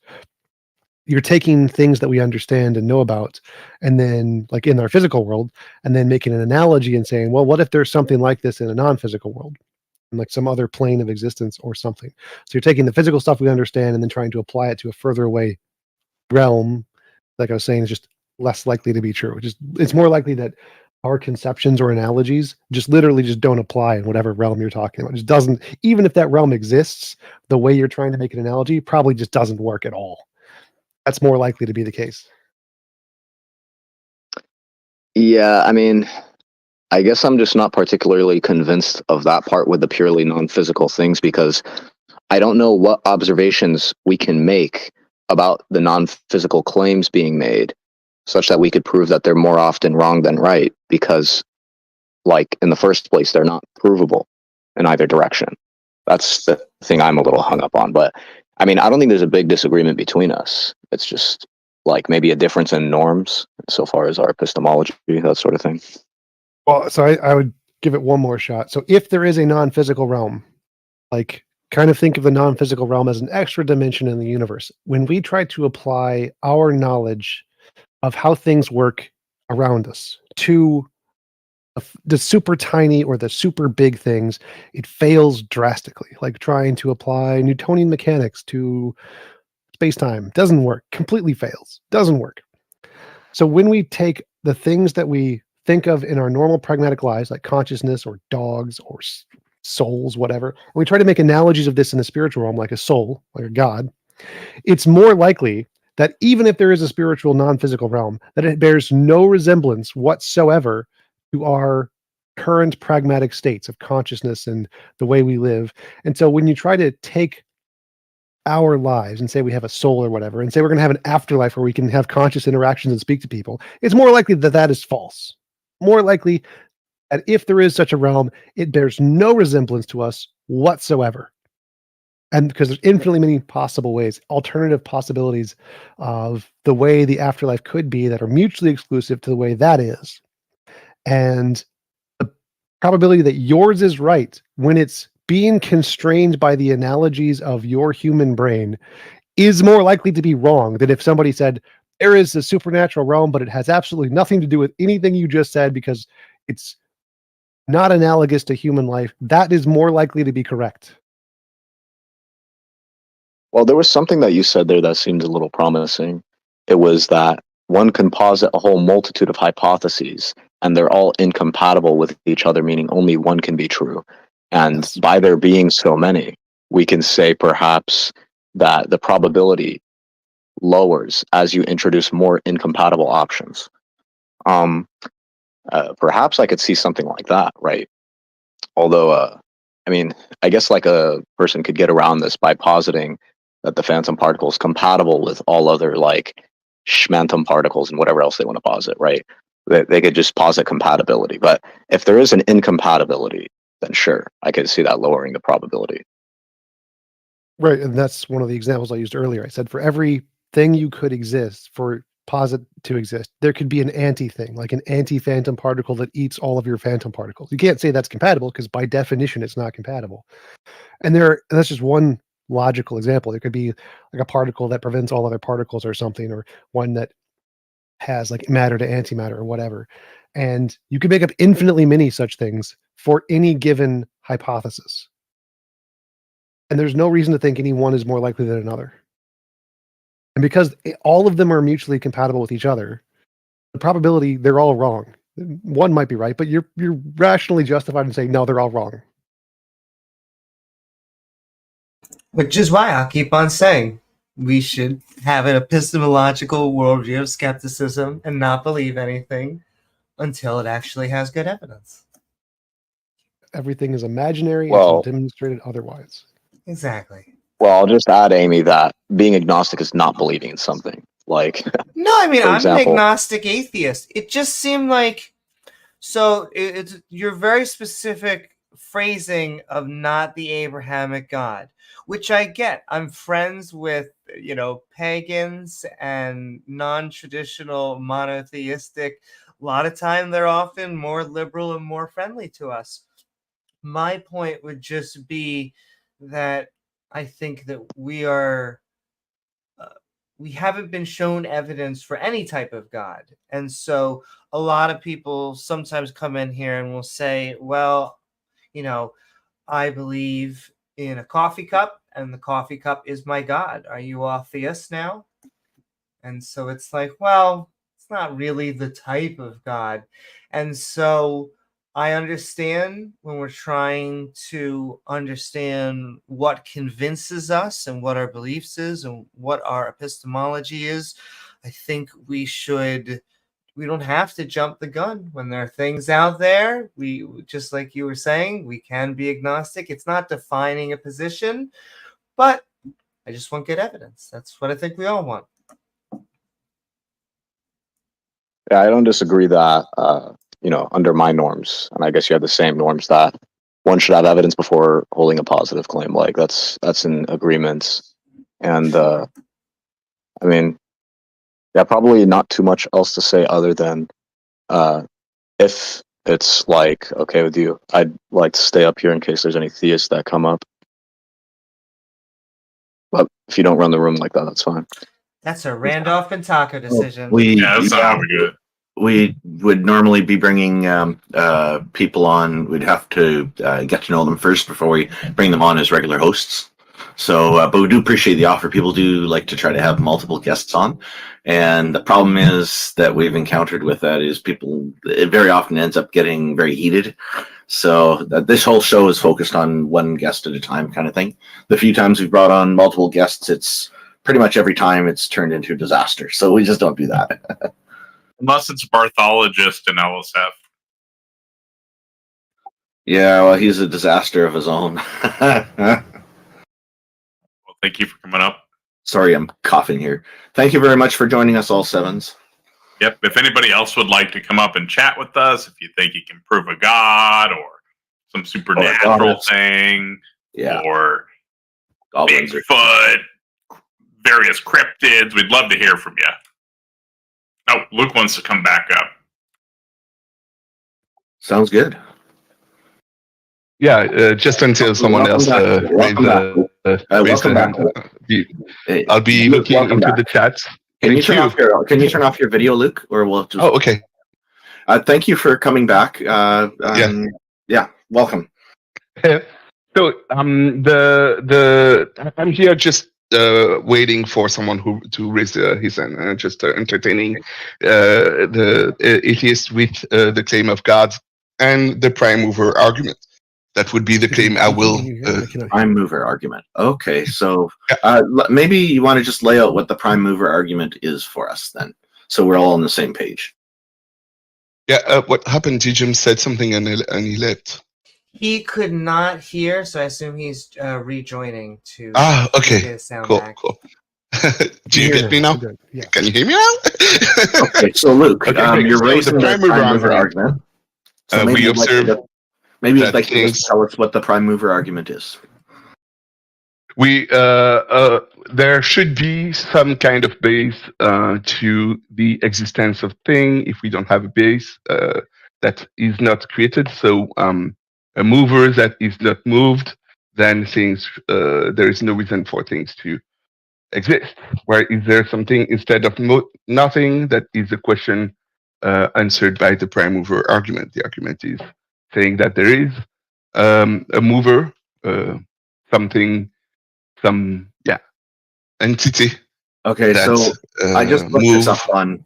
Okay, maybe I can help here, and you can tell me if this is right. Like I just looked this up on Google. It says, I just want to make sure we're all on the same page here, and Google often has good descriptions. So, I don't think that was the prime official mover. version. It's a Latin phrase, primum moverans. I'm not saying it right, I'm sure.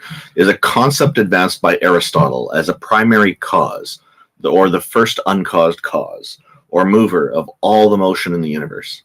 Does that sound right to you? Yep. And cause. Okay, so that's are you positing that it's your God that is that prime mover? Yeah, that's the name we give to this uncaused cause. Okay. Why is it that your male deity is the prime mover? There's nothing before it.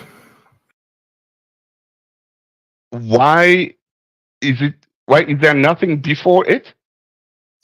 Yeah, if it's the initial cause of everything, then why is it so special? Why is it your God that has that? And how can we know there was nothing before your God that moved to make it exist? Be safe, James. So the knowledge of him being the beginning and the end is revelation. How do we know? That's how. But why is he the first one? Is by definition. Yeah. Okay, so seems to be a problem here. One, I can make up a new definition. I say your God is not the prime mover. Your God is a wimpy little scrawny kid, and my God is bigger than your God. Hey. So definitions are not evidence. Secondly, revelation also not evidence for the reason that I was mentioning with the previous speaker. So it's not evidence definition, but nevertheless you need to assign a word to the idea of the uncaused cause. So words are tools to convey idea, and if you have a God that has caused my God, well, let's hear about him. But we can differentiate. What is the differentiation between your God and my God? What's the difference between those two? And can we? Babies. Sorry, what? Mine did not drown babies. Mine neither. So we good. It's not a difference. Are you sure about that? Because Catholic God drowned babies. No. What? I'm pretty sure he did. Yeah, you are sure, but you are incorrect. Did he flood the world? No.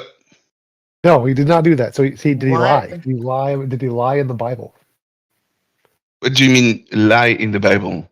Did he tell stories that were not true?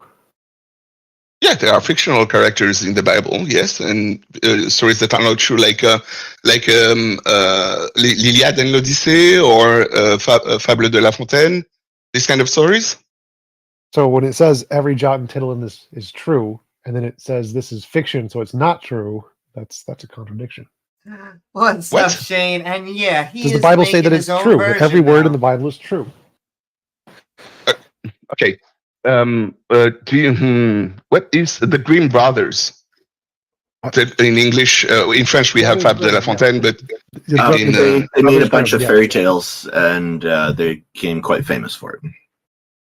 so the Grimm brothers, are their words true? No. No. Okay, so no. Right. To answer your question, So the Bible is not true. The Bible is not true. Thank you. What? As much as the Grimm brothers' stories are not true. Yeah, that's What correct. is going on? Right. That means they do not correspond to reality. There are parts of the Bible that correspond to reality. There are parts of the Grimm brothers' stories that correspond to reality. Do we agree on that? Which parts? Like Red Robin Hood. Trees there and is- houses exist. Trees and houses exist. Trees So- and houses. So Red Robin Hood story, you have Robin Hoods that are red, for example, that correspond to reality. You understand what I mean?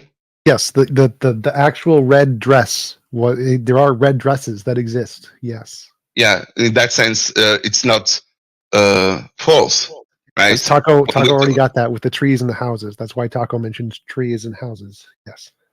And there are things that do not exist, like houses made of bread. Witches. Gods. Yeah, and winches Gods. and those kind of things. Zombies, So satyr, we agree. wizards, So witches, when you make pocket the priests, joke demons, about the Bible, unicorns, talking donkeys, dragons. what are you doing, Randolph? He's listing things in the Bible that are mythical creatures, Why just like in the are Brothers you doing Grimm. that? Yep. T-Jump Are you understands. making fun? Is it mocking? The purpose of mockery? A little. No. I'm listing things that are in the Bible, like the cockatrice. You can find it in Jeremiah. Why 11:8. are you doing that if it's not for mockery, Randolph? Because you were listing things in the Brothers Grimm that don't exist, like witches, werewolves. Yes, I understand what he was doing. Why was he doing it if it's not to mock the idea I was presenting? It's a comparison. He's saying that you were saying that the Bible is true, just like the Brothers Grimm is true, and there are things in both that are true, like people and houses, and there are things that are not true, like dragons and cockatrice and werewolves. Again, you're describing what he was doing, Wizards. I not was comparing. answering why. What was the purpose in doing such a thing? Your Honor, Just if we admit it was to compare. mockery, will Sorry. we be held in contempt? Yeah, I was, as T-Jump mentioned, and he's right.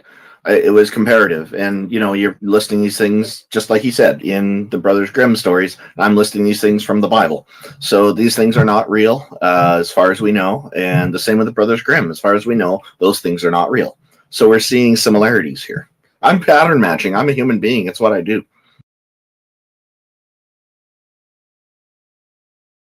So you started with the prime mover argument. You said there must be a prime mover. And Randolph said, why do you think your God must be the prime mover? It is equally or more likely that there is something else that's the prime mover, and your God is just one of the things in the chain. Your God, who created your God? I'll give you a And you hint where said shade. because He pulled of it from definition somewhere. and revelation. Definitions don't work because you can define anything any way you want. Doesn't mean anything. We already know that's your definition. And so all you have right now is revelation. You got it revealed in your human brain. You humanly imagined that your God is the prime mover. That's great. Not evidence.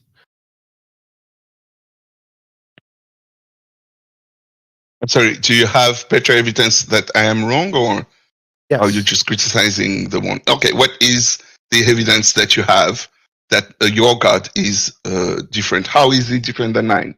And why is he the one who created my God? So I have evidence that humans make stuff up all the time. And when they make stuff up, they don't correspond to reality. They're just asserting things with no evidence. And a way to show that they're just asserting things with no evidence is to assert an alternative hypothesis that also has no evidence. So if you say, my God is the biggest God, I can say, my God is your God plus one. Now, if you don't have any evidence to demonstrate your God and not my God, that defeats your hypothesis. Your hypothesis has been defeated. And so that's what I'm doing. I'm saying, if you can't provide any evidence that demonstrates your God exists and is the prime mover, and all you have is that your claims, I can make an alternative claim, or Randolph in this case can make an alternative claim that has equally as much evidence, which is 0, And since they both have equivalent evidence, there's no reason to believe that your hypothesis is true.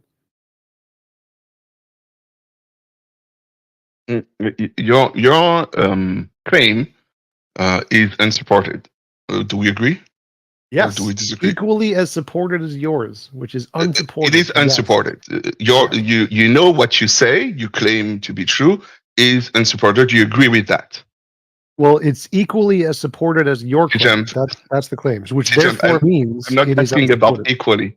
I'm talking about the fact that it is unsupported. We are. No, I think you're misunderstanding the argument. So the point I of the understand argument- what you mean by equally, T-Jump. I want to underline Is there a that laugh you in his don't voice? have I swear. your enough evidence. We go back to the No. You don't understand. You don't claim understand. things to be true that you don't are understand. unsupported. Look, you don't understand. So I could add more evidence. I could make more evidence, but I'm not. I'm specifically taking only the evidence that you've provided, and I'm taking exactly that same amount of evidence and presenting an alternative. So I could present more evidence. I have lots of more evidence I could provide, but I don't want to do that because the point of the argument is to create a stalking horse, which is a mirror. So I'm trying to create a mirror of your argument. I'm taking your argument and only the evidence you've presented and copying it for an alternative hypothesis.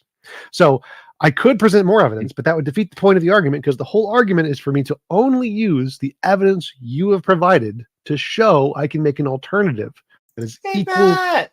to yours. I hope you're doing well. So presenting more evidence that your God is stronger than mine. Is that what you said that you could do? Yes, I can do that very easily. Okay. So if you could present more evidence that your God is stronger than mine, and you choose not to do it just for the kicks of it, I guess you want to underline the idea that my God is unsupported, and therefore, if you take the same evidence presented for my God and you make one and you add one thing to that God, then he is stronger than mine, then you win. But when you claim that you could present more evidence, I doubt that. I doubt that you could present evidence. That's not a part of the argument. So I win just by using your own evidence. So if I can come up with an alternative for your game with your rules, T-Jumps, you win. In an argumentation, when you argue on a subject and you have an unsupported claim, and when asked for evidence, you answer, I don't need to bring you evidence because I want to play a game. You win. You win the game that you just created. I don't think you're understanding. I want to create a new game. When you claim I could present more evidence, you do present the evidence that you could present. That's a new game. That's not your game. Could I have a word? Could I have a word, please? Could you just have a recording of what you just said and listen to it again? Because you accusing T-Jump of what you are doing. I don't know if you don't see the fault you are trying to accuse T-Jump with. Because you are doing the exact same thing, because what T-Jump doing is just mirror your argument. What he's doing, he's reciting your argument back to you. Is that clear? Is there something that yes? The answer to your question is there. Yes. Is there something in what I said that made you think that it was unclear? Yes, I because you keep repeating the same response to T-Jump. Like, are you just playing? Are you actually a Christian Catholic? Because where you just told T-Jump that in his argument he wins because he have no supported evidence, which he just repeated your own argument to you.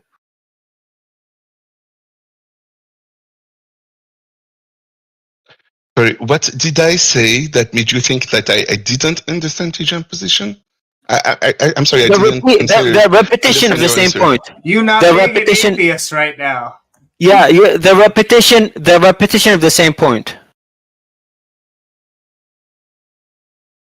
Because I repeated the same point that T-Jump made, I didn't understand the point of T-Jump. No. You repeated the same argument that T-Jump responded to. He mirrored the argument and you keep repeating it.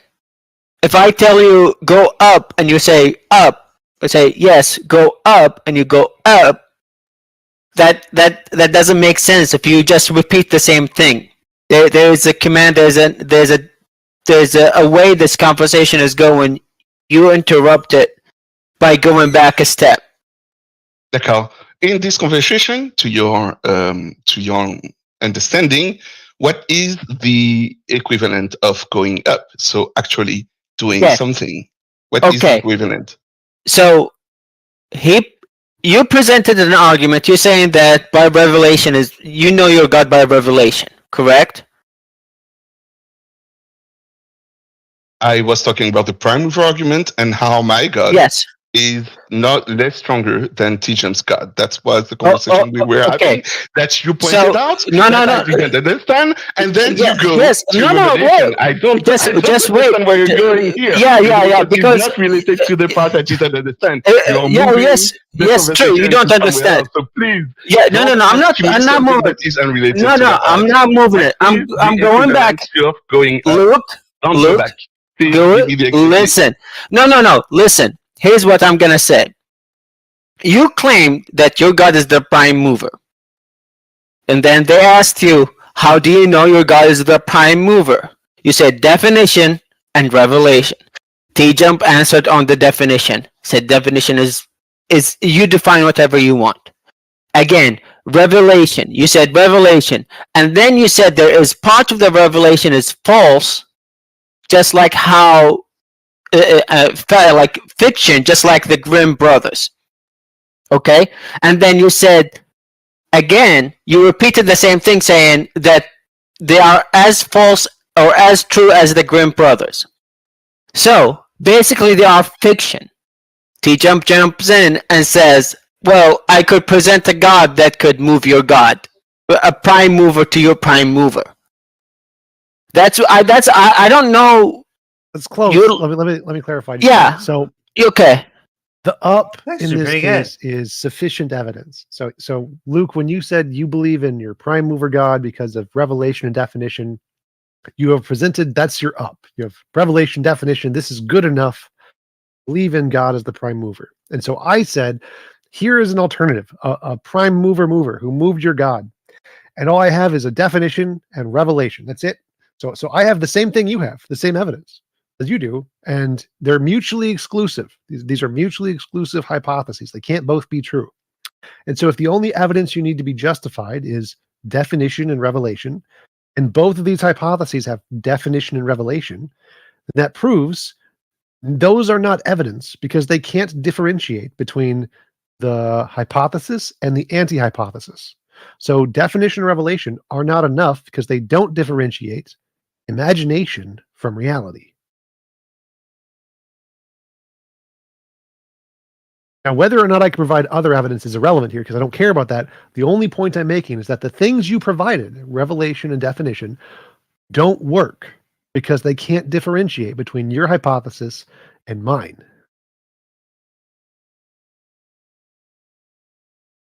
Hey, also, Luke, it's another point. Randolph, are you there?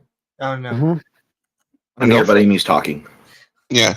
Can I just point Amy? out? Oh, go, Luke, if you have something important. No, I'm sorry. Randolph is giving you the one.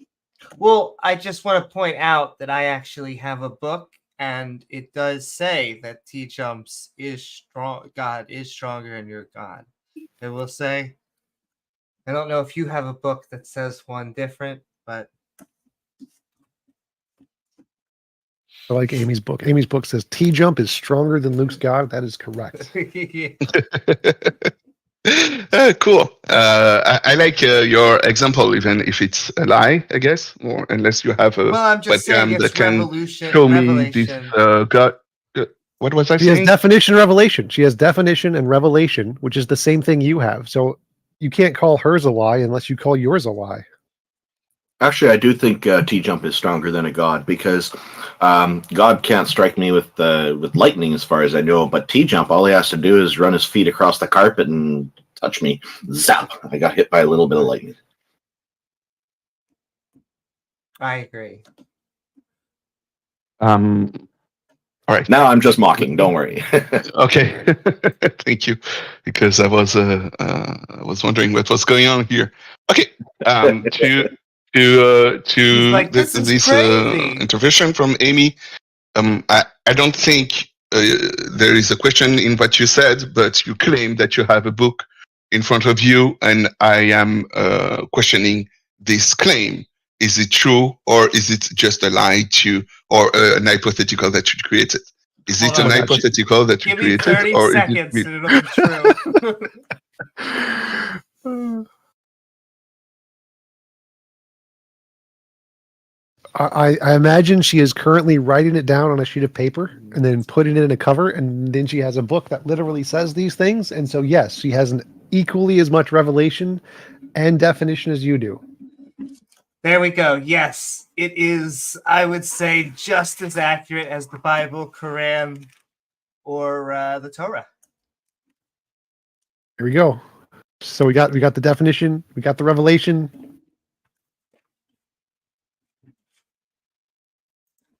All right. Thank you very much, Amy, for this answer. Now you claim it is just as accurate as the Bible. It's another claim that you have right now. I wonder if it's true. Now that you have this book in front of you claiming that T-Jump is stronger than God, I wonder where this book comes from. Could you tell me where it comes from? Who's the writer of the book? Who's the author? Says it's a composition book made in New York. So she actually took an actual book and wrote it into the actual book. I like it. So yeah, like she desecrated the book from author. And no, I think she took an existing book and just wrote the sentence in an existing book. So it is actually literally in an existing book. So why? So this book seems more legitimate than your book. Where did your book come from? So the question to Amy: who is the author of this book, or the phrase that you? So it's an anonymous author, but I'm glad you asked that question. Okay, so why do you trust this anonymous author? She or he seems to know what they're talking about. So Luke, why do you trust? Who's the author of your book? Luke. That's another question, T-Jump.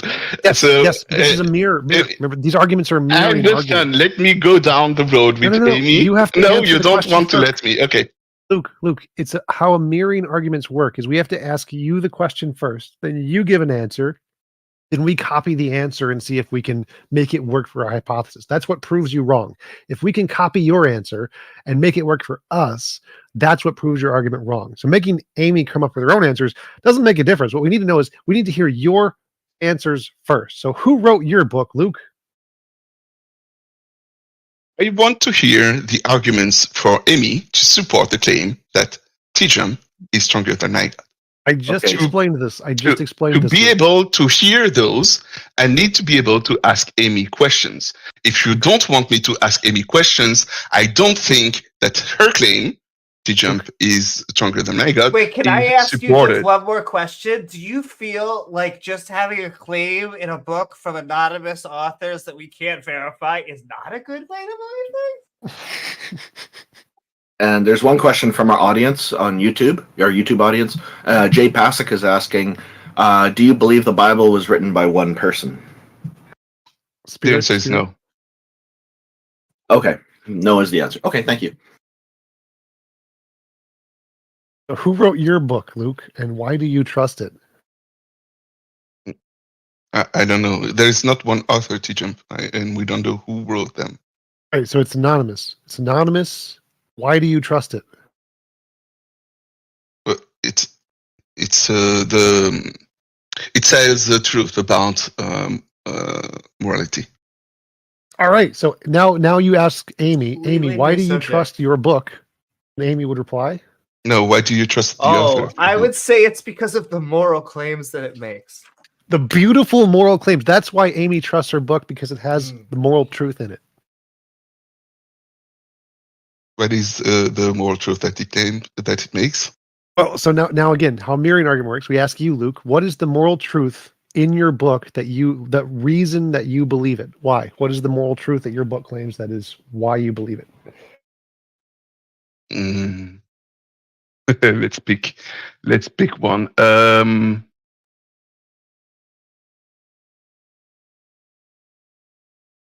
Abortion is murder.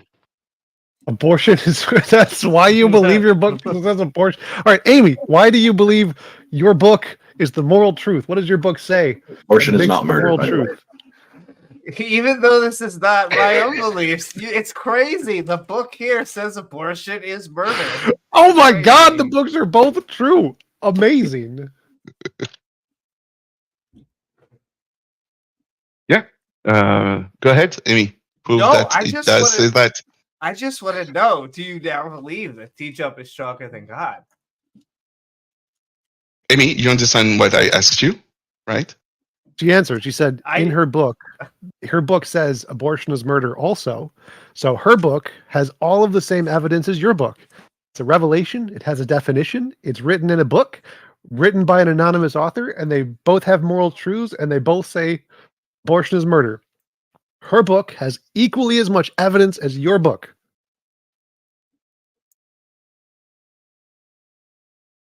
Did you understand what I asked you?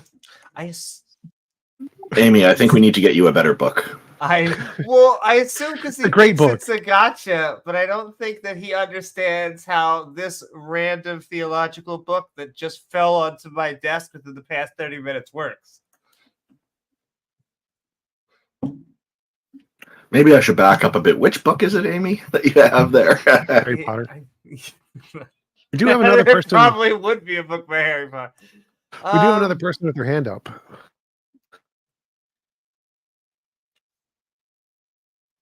Fipdo. Well, Luke, I don't know where this conversation's going. Yeah, it's that's what I mean when people lie. It's when you make a joke, it's funny at first, but when you keep going into the joke and it is not a joke anymore because I want to have a real conversation and you want to just make jokes and mock the idea of God instead of having a real conversation. You want to make a mockery of the conversation we're having right now. What we are doing is just Luke, there is no reason. Luke, there is no reason to be offended. Nobody's making a mockery of you. They're doing a mirror of you. It's not a parody. They're not making fun of you. They're not. It's a mirror. They're copying your argument. It's not making fun of you. We're interacting with you, Luke, and there was a part where I did mock, and I identified that right away. But most of this conversation, people are trying to take your idea and apply to other things, and the intention is not to come across as mockery. It's just that sometimes things are funny, so we laugh. It's good conversation. And I was when I ask Amy what's the difference, and the person says answer instead of her. The question I asked Amy, it's like, okay, why are you doing that? Why don't you let the liar be revealed to others? Do you not understand what a mirror is? What is a mirror, Luke? What is a mirror? And when asked a question, do you lie? And the person said, no, I'm not lying. And then she keeps adding lies to the claim that she has. This is where I say, okay, what are you doing if it's not mockery? You taking me for a fool when you claim that you are not lying. Luke, Okay, what is a mirror? What is a mirror? What does a mirror do, Luke? What is a mirror? Is that clear, Randolph? And I will answer your question after T-Jump. Actually, T-Jump is interjecting with an important question. If you understand about the mirror, because to mirror means like to kind of look at what you're doing and taking it in an opposite direction and see how it works. It's kind of a way of testing an argument, you know? Yes, I know what a mirror is in a conversation, but right now what we are doing is making sure that Amy agrees that she is lying when she says that it's not a lie. Luke, is it's stronger a mirror. than no, Luke, my it is not God. a lie. No, Luke, it is not a lie. It's a mirror. You take As the any moderator, claim. I can tell you this is extreme philosophical rigor. This is not them mocking you. or lying. There's no locking, there's no lying, there's no mocking. This is just a philosophical argument. There's a name for it. It's called a stalking horse. So And- you have a claim, God exists. We have a claim, T-Jump is stronger than your God.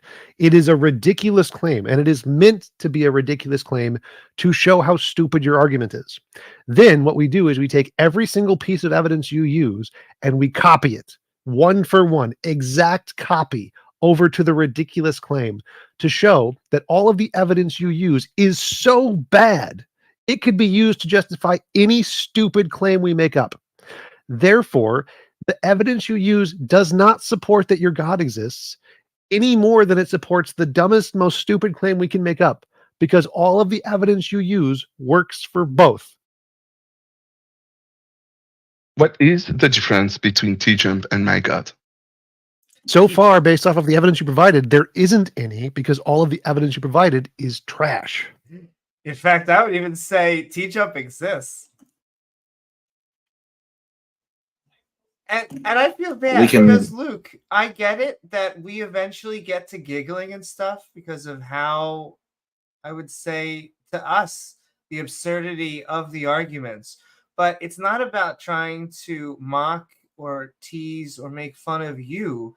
It's that this is what we sometimes get. We get, isn't revelation good enough? Isn't the fact that it said so in this one book that I have?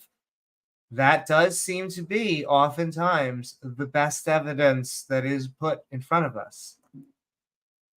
Demonstrate that the difference between my God and T-Jump is that he exists. I will leave the room for the next time and leave my place to Fibo, who just raised his hand. Yeah, we can interact with T-Jump, but how do we interact with your God?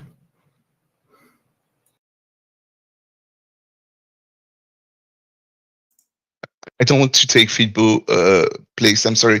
Fibo is the one who just raised his hand. I said I will leave the room as soon as someone else raises their hand. I don't want to take someone else's place. Okay, if you want to continue this another I'm sorry. time. We will continue next if there is no one who wants to talk here. Okay? I will keep you in the background. Okay. Talk to you later. Bye. Okay, thanks, Luke. Okay, I have family obligations, so I will have to leave. Thank you all for hosting, and I love the conversation we have. It's always entertaining to listen to. And Thanks, Mubarak.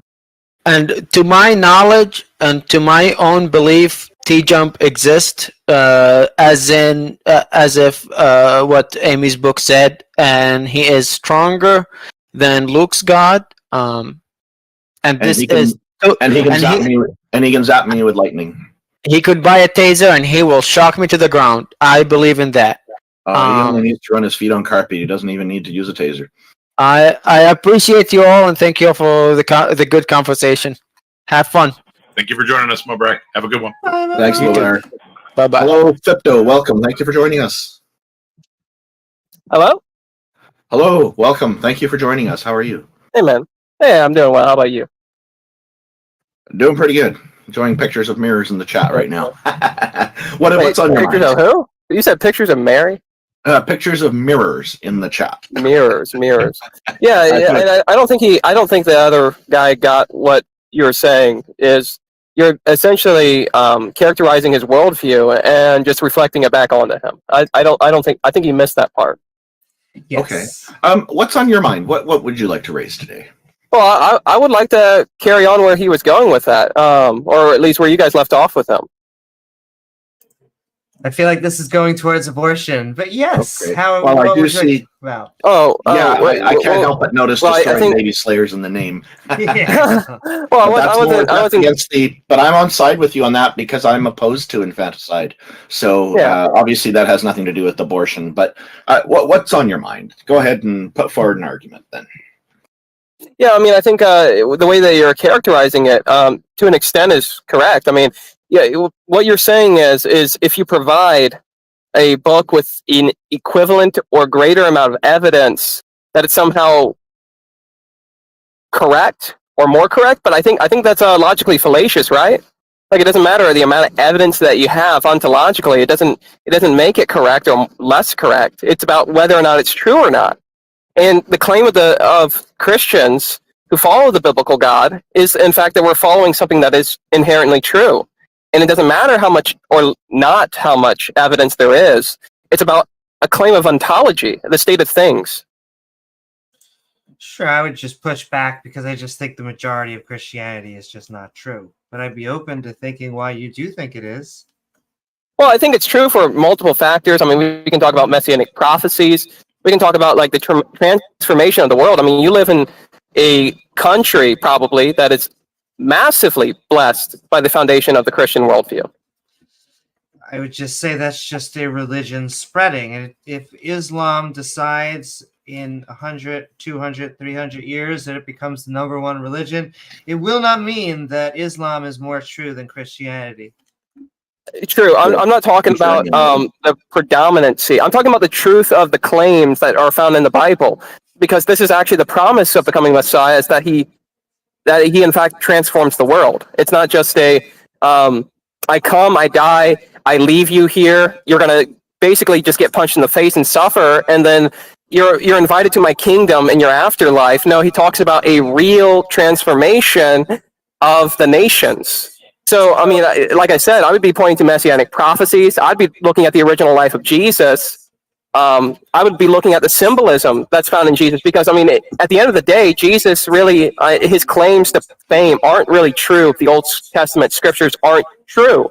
And we find them to be true. Historically, we can look into the geology of things. We can look at, and I brought this up, the transformation of the world. That's the number one thing the Messiah is supposed to bring, is actually transform things. And what do we see? We see, well, this would be something different that you'd find from Islam. You don't find that women have an equal voice in a court of law in Islam as you would in a Christian state. No, they don't. No, that's they not don't true. actually have an equal voice. There's actually been studies on this. Women don't have an equal voice in the legal systems in America. But so what exactly would you expect if, let's say, Christianity was false? I'd like to know what it sounds like can I investigate that claim? It sounds like your God's coming back and he's going to transition the world. So your God is pro-trans, is that right? Well, it's not trans as in changing genders of people. No, it's I'm talking about a transformation of the world, where it's a restoration of things. So he brings his law. He conforms people in their hearts, and essentially, I mean, whether you like it or not, you're going to snap everything back to medieval times. Is that what it is? Really quick. First off, what's wrong with medieval times? Second off, no, I'm not claiming medieval times. What's wrong with medieval times? Well, let's see. There were no vaccinations if something existed, such as if something existed in medieval times, it doesn't make it inherently wrong. All the horrible things they did is what's wrong, like the burning of witches. Well, yeah. There's right. No vaccines. A whole bunch of stuff missing. Medieval times. Yeah, but I'm not talking about an instant transformation. I'm talking about an actual progression. Is that Jesus doesn't come here and then all of a sudden slap the kingdom on here. No, it's a growing kingdom that he establishes. But as far as I don't think it logically follows, if something existed in the medieval times, that it's inherently evil. That wasn't the argument. Because humans existed in the medieval times. I mean, I don't know if you know this. No one cares. That's not the argument. Not the argument. No one cares about that. So, Pipto. Okay. Well, somebody said the medieval times. Like, yes, that was not the argument. You just misunderstood. You don't understand the principle of charity. So you're thinking one to one. No, that was not the argument, Pipto. Use the principle of charity. So here's the argument. What would falsify your hypothesis? What kind of transformations, let's say, would we expect if there was a better moral system than Christianity that was influencing the world? Let's say, secular humanism, and giving people better rights. That would also be transforming the world in a morally good way. And so there could be a moral system that's superior to Christianity, that's transforming the world in an even better way. How would you falsify that, being the true case? And not I would say recognition of equal value of human beings. You traditionally see this in Christians. I mean, this is a Christian philosophy that all men are made equal. No, that originates from Hinduism. That Really? predates Christianity. Next, yes. it does. Hinduism. Yes. Yeah, but Hinduism has a plethora of other problems if you really want to get down to it. Hinduism Which religion is a doesn't? group of many Like if you different want to things. waste time in Hinduism, you will as a Hindu have to deny logic itself. We can waste our time in talking about Hinduism. I don't care, but that's not relevant to the argument, Fipto. The Fipto. It the is argument relevant was because you would have to no, deny it's not, logic. Fipto. That's not relevant to the argument. You made a claim. Okay, well you can't logically have Hinduism because logic doesn't even exist under Hinduism. Stop talking. You made a claim that morality came from Christianity. I proved that wrong. No, it doesn't. It comes from Hinduism. And you threw That spaghetti at the incorrect. wall and you said Hinduism. That doesn't make you right. You are muted, Fipto. So you made a claim that morality is the evidence, the moral transformation. The moral transformation that humans are equal comes from Hinduism. Christianity stole it from Hinduism. It did not originate with Christianity. Other problems with Hinduism do not matter to the argument, Fipto. Those are red herrings. They're irrelevant. I proved your argument wrong that moral transformation of humans being treated equally came from Christianity. It did not. It originated in many different religions and is still not true in Christianity and is more true in secular humanism. So your argument that one feature comes from or is a result of Christianity is simply false. Do you have any other evidence? Well, you're saying we stole from Hinduism. Do you have any evidence for that? Exactly, you don't. It's an assertion. It's a blind assertion. What you're doing is throwing spaghetti at the wall, and you'll say whatever you can in order to divert the conversation. Like you'll bring up Hinduism. You can't even provide it. Yes, the Golden Rule originates in Hinduism. The Golden Rule was stolen from Hinduism by Christianity. But Christianity is also like a Hindu. Not newer within our terms, but only 2,000 years. Like the Jews have been doing this for thousands of years. Hindus have been doing it longer. There's a reason why also the pagans have the filibuster, and a lot of our political system doesn't come from Christianity, but comes from And what T-Jump mentioned about you the brought up Golden Rule- Jews, but Christianity is a Jewish religion. Okay. Yeah, well, it's a mix in fact, the of authors of the New Testament said, "Well, you're not really Jewish unless you're Christian." So, Fipto, that T-Jump brought up a very important point about the Golden Rule. Yes, it was in the Golden Rule, and it hasn't changed. Bring up the Golden Rule. I didn't mention the Golden Rule. It's just as like I said, red herring. Not even my argument. I'm trying to talk. Shut up. Hang on. So it's just as problematic in the Holy Bible. It has some issues. One of the biggest problems I see with it is if you try to practice the Golden Rule when you're involved in heterosexual intimacy, it's going to be a problem. So it doesn't work. And this is a chance for me to mention the Golden Preference at goldenpreference.com. So it's the new modern replacement for it that fixes those problems. But anyway. That's just one example. There's all kinds of examples of plagiarism. There's different things that are plagiarized, I believe, from the pharaohs and whatnot that's talked about from time to time as well. Thanks for listening. And also just to clarify 1 second, the Golden Rule was brought up as an example of Christianity stealing from Hinduism. Fipto said he didn't bring it up, which no one claimed he did. It was irrelevant. Go ahead, Amy. Right. Yeah, and exactly. And we also have Judaism mixing with Zoroastrianism, also an older religion than Christianity, to help Zoroastrianism? You mean Zoroastrianism? Yes, I am terrible at pronunciation. Zoroastrianism. Okay. Thank you so much. Yeah, that was mostly Persian. So, it is a mix of these religions that eventually gave rise to Christianity, and so Christians making the claim that it comes from them is just silly. There's also the Noah's Ark was stolen from I forget what it's called. There's the Mesopotamian version with the big ball arc. Yeah, so Christianity has stolen a lot from other religions. Well, plagiarized. I don't know if it was illegal to they didn't have copyright laws back then, but it would be plagiarism for sure. Yeah. So am I finally unmuted? I'm. We can hear you. Am I going to be overtalked? Am I going to be overtalked and muted if you decide to overtalk me? Like, is that just how this works in here? Yes. But you're not just responding so to the question. What one point do you guys actually want to defend? Because what you guys are doing is you're just gish galloping. You're not actually willing to defend any one of these points. And respond you wish to throw spaghetti at the wall, and you want me to defend myself against all these points. You cannot defend. Okay, We'll go to There's only Hinduism. one point. What about Hinduism? Hinduism isn't the point. Okay, no, Hinduism was one of the points. That was the first point you brought up. No. Shush. It was the first. We talked about women's rights. Stop. Fipto, we Your want to have argument- conversations. Conversations argument- requires people taking turns talking.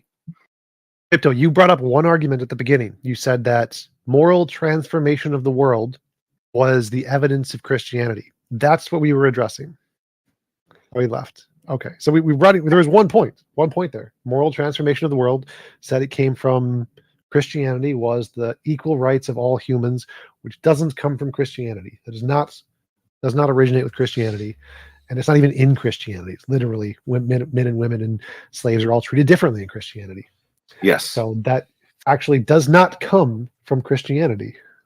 And That in was the one fact, point. I recall a part of the Bible talking about how a woman cannot speak until a man speaks to her first. It might be just in the church, I'm not sure, but even if it's anywhere, that's an example of the inequality right there. But there's other examples, I'm sure. Yeah, we were trying to go over the same point, just with different aspects. So he could have responded to any of them, all of them. But yeah. So, to be fair, one could say that it was Satan who was the original advocate for equal rights. Dun. Yes. We've got Meryl, it looks like. Meryl, thank Hey, you for Meryl. joining us. How are you? Hope we're pronouncing your name properly.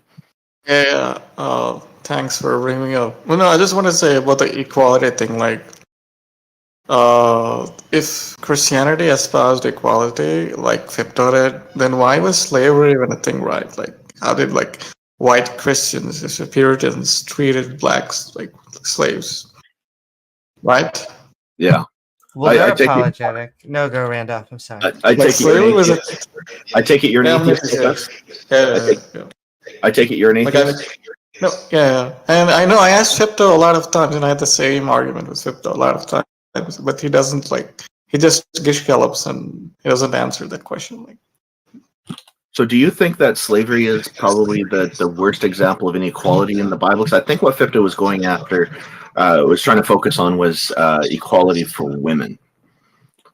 No, this was the cherry pick, the cherry pick something, and they make it seem it's really great, but when you bring out as a notice that actuality and how Christians perceived their religion, they're just what is it called, counter to dissonance. Yeah. Yes. They tell us it's the good slavery. It's a works program. Oh yeah. He did try to justify slavery like that. Yeah, One of the arguments that I've heard come back on defending it is that they'll take basketball players and they'll say, well, they get this contract so they become slave for a year or however long the contract is.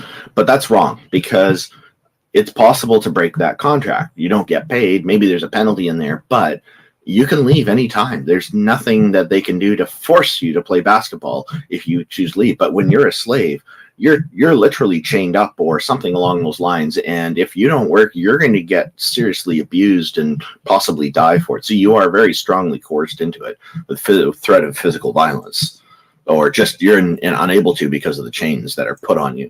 So it is a very different thing. But like you say, with the cherry picking, I guess this would be an example of that.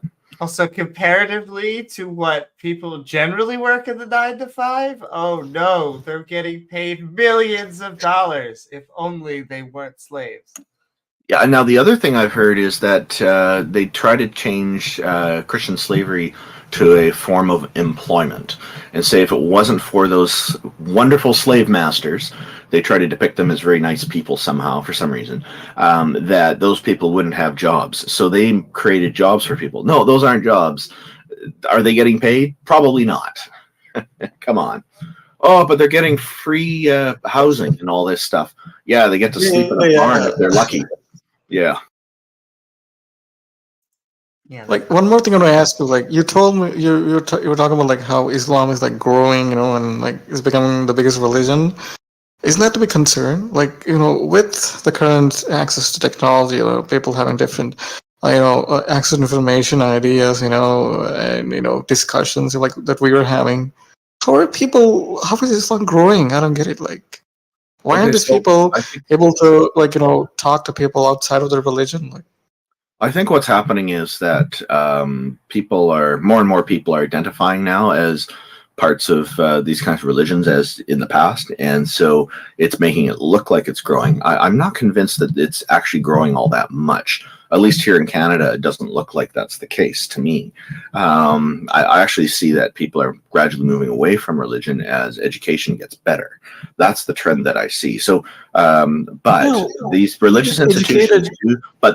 institutions do run schools, so they get people in when they're very young because they can put brainwashing in part of the education.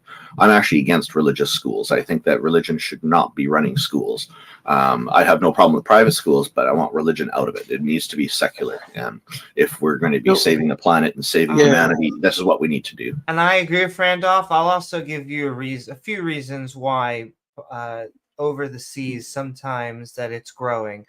First, that they oftentimes will have programs, specifically things like Dawa, which targets skeptics. The entire point of Dawa is to get people who are non-believers, but they're often dealing with who they view are the intellectual experts. That's almost a compliment, but that means that we get kalam. That means that we get contingency arguments and the necessary being and stuff like this.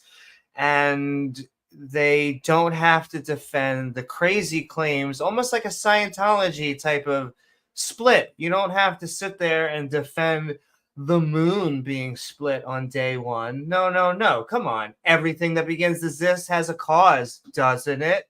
And so this type of methodology to help get non-believers into their flock, I would say, is one reason, among other reasons, like community. Sometimes it's secret, not secret, but it has a more conservative bent that could be more attractive to people who are conservative.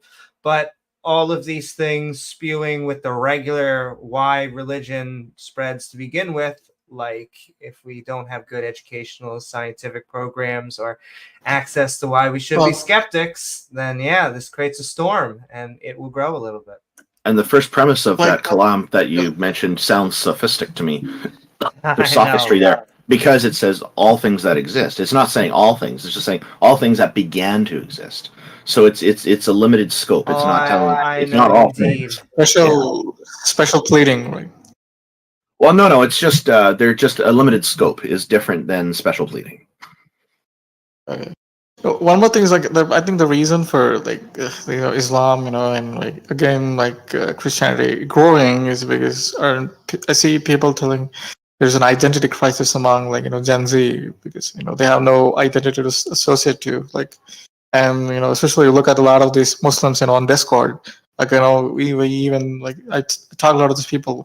It's as if they have no other identity than identifying as their religion. Can I tell Do you you think why? that's I'll tell you why. Because Islam asserts and tries very hard to mix politics and religion. Once again, sending love to anyone who loves talking about both those things, but they view them, not all of them, I'm talking about the fundamentalists, but the fundamentalists view it as inherently tied. And so it becomes very passionate. You see these radical transformations where they will dress differently. Once again, the same is true both within Judaism, Christianity. They all have these stupid cult-like mentalities, but it does manifest that way in Islam.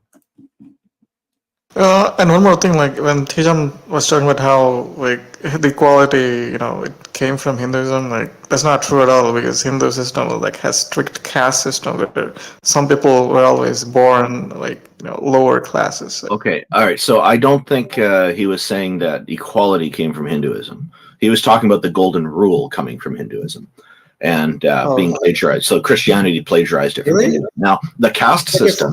The caste system comes from Vedism, which is the base that Hinduism emerged from. Buddhism also has Vedism as its base, but they didn't include the caste system in it. Okay. Oh my gosh, I see a true hero down below. Okay, I'll leave. That was nice talking to you guys. I'll just Thank you, go back to Meryl. the That ground. was a pleasure. I like your cat picture, by the way. Very, very nice. Yeah. It was Thank you, lovely Meryl. talking with you, Meryl.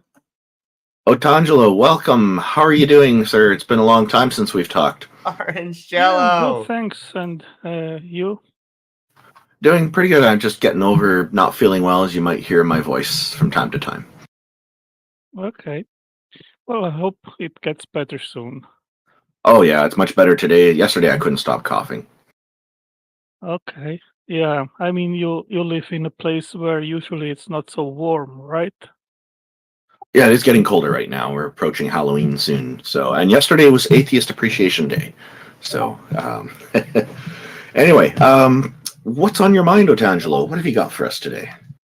Nothing special. Whatever you guys want to talk about. I mean,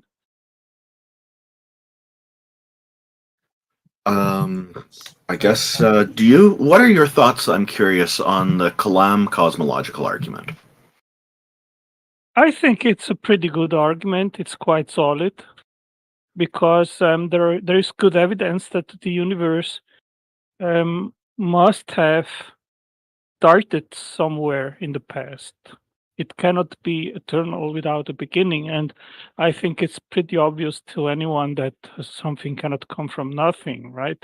So if you exclude a cause beyond the physical universe, the only alternative that you have left is basically making the claim that the universe must What's have up, always DeFreak? existed. And I think this is untenable based on philosophical and scientific evidence. Do you find it curious that the Kalam cosmological argument doesn't mention any gods or goddesses? No, I think it's not necessary. Once you acknowledge that the cause must be involved in creating the physical universe, then you can make a philosophical and theological investigation about the cause, what it would be like. So I just pointed out to Amy, maybe it was just before you logged in, because I think you just joined us before coming up on stage here. I was mentioning to her that I find it that the Kalam cosmological argument starts with a limited scope. So it's not saying all things had a cause. It's specifically saying that all things that began to exist have a cause. Right. What are your it's not including things that didn't begin to exist. I think that it is important to restrict the argument to things that start to exist. Sure. Okay. But I mean, like wouldn't it be better if an argument like that, that's proving God, would also be able to take into consideration things that didn't begin to exist? Like the God itself, basically, as I understand from many Christians, please correct me if I'm wrong here, but many Christians tell me that God has always existed. God is eternal. Right. As soon as he is always existing without a beginning, he doesn't need a cause. Yeah, so what I'm asking is, if the Kalam cosmological argument, wouldn't it be better if it also took into consideration things that didn't begin to exist, like God himself? No, because then it loses its scope. Okay, so this limited scope is pretty important part. Okay. Yeah. So how can we know for certain that this God is eternal and actually it wasn't created by anything, and is like the number 42, life, the universe, and everything? Well, that's easy because something cannot come from nothing. So if there ever would have been in the past a state of affairs of absolute nothingness, and with this I mean the philosophical understanding of nothingness, then there still would be an absolute state of nothingness. We wouldn't be here having this discussion because nothing has no causal power. Nothing cannot change its state of affairs and suddenly become something. I think when you say that nothing can't change its state of affairs, that means it can't change. That now you've actually defined nothing into something, though. No, I'm just trying to describe what is meant by it. It is the absence of anything. Yeah, and that means like the absence of all the logical laws of reality, scientific laws, and whatnot, right? Well, I am just describing what the word nothing means. It means the absence of anything. And okay, and I'm just trying to clarify. So that means like absolutely nothing, ex nihilo. There's absolutely nothing. Right. So I think it should be obvious to anyone that something cannot come from absolutely nothing. Well, the thing is, if there's no laws of physics or laws of math or laws of logic or reality, and there's absolutely nothing there, we don't know then if there could be, may or may not be a limiting factor that would prevent that from something emerging from absolutely nothing. Then, right? No, I disagree because by definition, nothing is the absence of anything. Yeah, but it wouldn't be, that would be the absence of stability too. Then. Yes, absolutely anything wouldn't be there. So if it's not stable, then why couldn't something emerge from absolutely nothing? Well, there is no quality of stableness when you have a state of absolutely nothing because there is nothing there. Well, then, if you're saying it's not unstable, then there is a quality implied of stability. I am saying there is no quality. It's the absence of anything that includes stability or non-stability, whatever you want to posit. I think you and I have different views on absolutely nothing. You put some limits on it. I don't. There is just one nothing, which is the state of affairs where there is non-existence. Okay, anybody have anything they want to interject on this? I think that his God, if it has no limits based on the definition of nothing that you guys, at least Randolph seems to be, that he would be saying that he worships nothing, which is super funny to me. And I have questions about this because I don't believe that a nothing can exist. I could be wrong, but why? I agree with you that something can't come from nothing, but there was never a nothing. I saw no reason why there shouldn't or couldn't be an ontological state of affairs of absolute nothingness. There is nothing illogical that makes it impossible for such a state of affairs ontologically to have occurred or to be. And there's no evidence that a nothing has ever existed. Well, obviously, since we are here, we can logically infer that this state of affairs has never been, because otherwise there would still be an absolute state of nothingness. That it could be. But that's what I mean when I say there's no evidence for a nothing. We're only dealing with some things. And so my question to you would still be, why do you believe a God exists? Well, there are many reasons. And I mean, I can give it right back to you. Why do you think that we need no creator, and how can the no God hypothesis be a superior explanation for our existence rather than an eternal, powerful, conscious, intelligent creator? That's a good question. From my point of view, creators come from an artificial means, or at least we as creators create artificial things. And so us, beavers, birds, we make things like houses or homes that we can then live in from materials around us. But a God seems to be a creator that is just out there, either in the universe or even outside the universe. It would just be drastically different from any creator that we know about right now. Does that mean it's not true? No, but it does mean that you need to have sufficient evidence to convince us of it. Well, you being convinced or not, that is not of my concern. All I can say is why I believe that a creator is a superior explanation for our existence, and then you can make of it whatever you like. I have no problem with your ontological position. Sounds There like he is a does, question from Jared. our audience. Oh, sorry, Amy. Do you have more questions? Oh no, I mean we can keep on going back and forth, but by all means, let's actually ask a question before that. Right. Yeah. So Canadian Ollerman, a friend of mine on the very east end of Canada. I'm on the west end. He's asking about wondering if Otangelo, if you're continuing to use the Shroud of Turin as evidence, even though you've been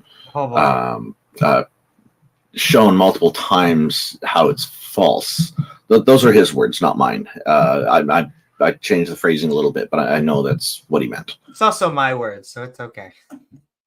Well, the challenge is still out there, given by David Wolfe. You can look it up, Google for it. And he challenges anyone that thinks that the image on the Shroud of Turin is a forgery to replicate it, and then he will win $1 million, the prize which he has given out there. And it's not a joke. You will find the website where he makes the offer.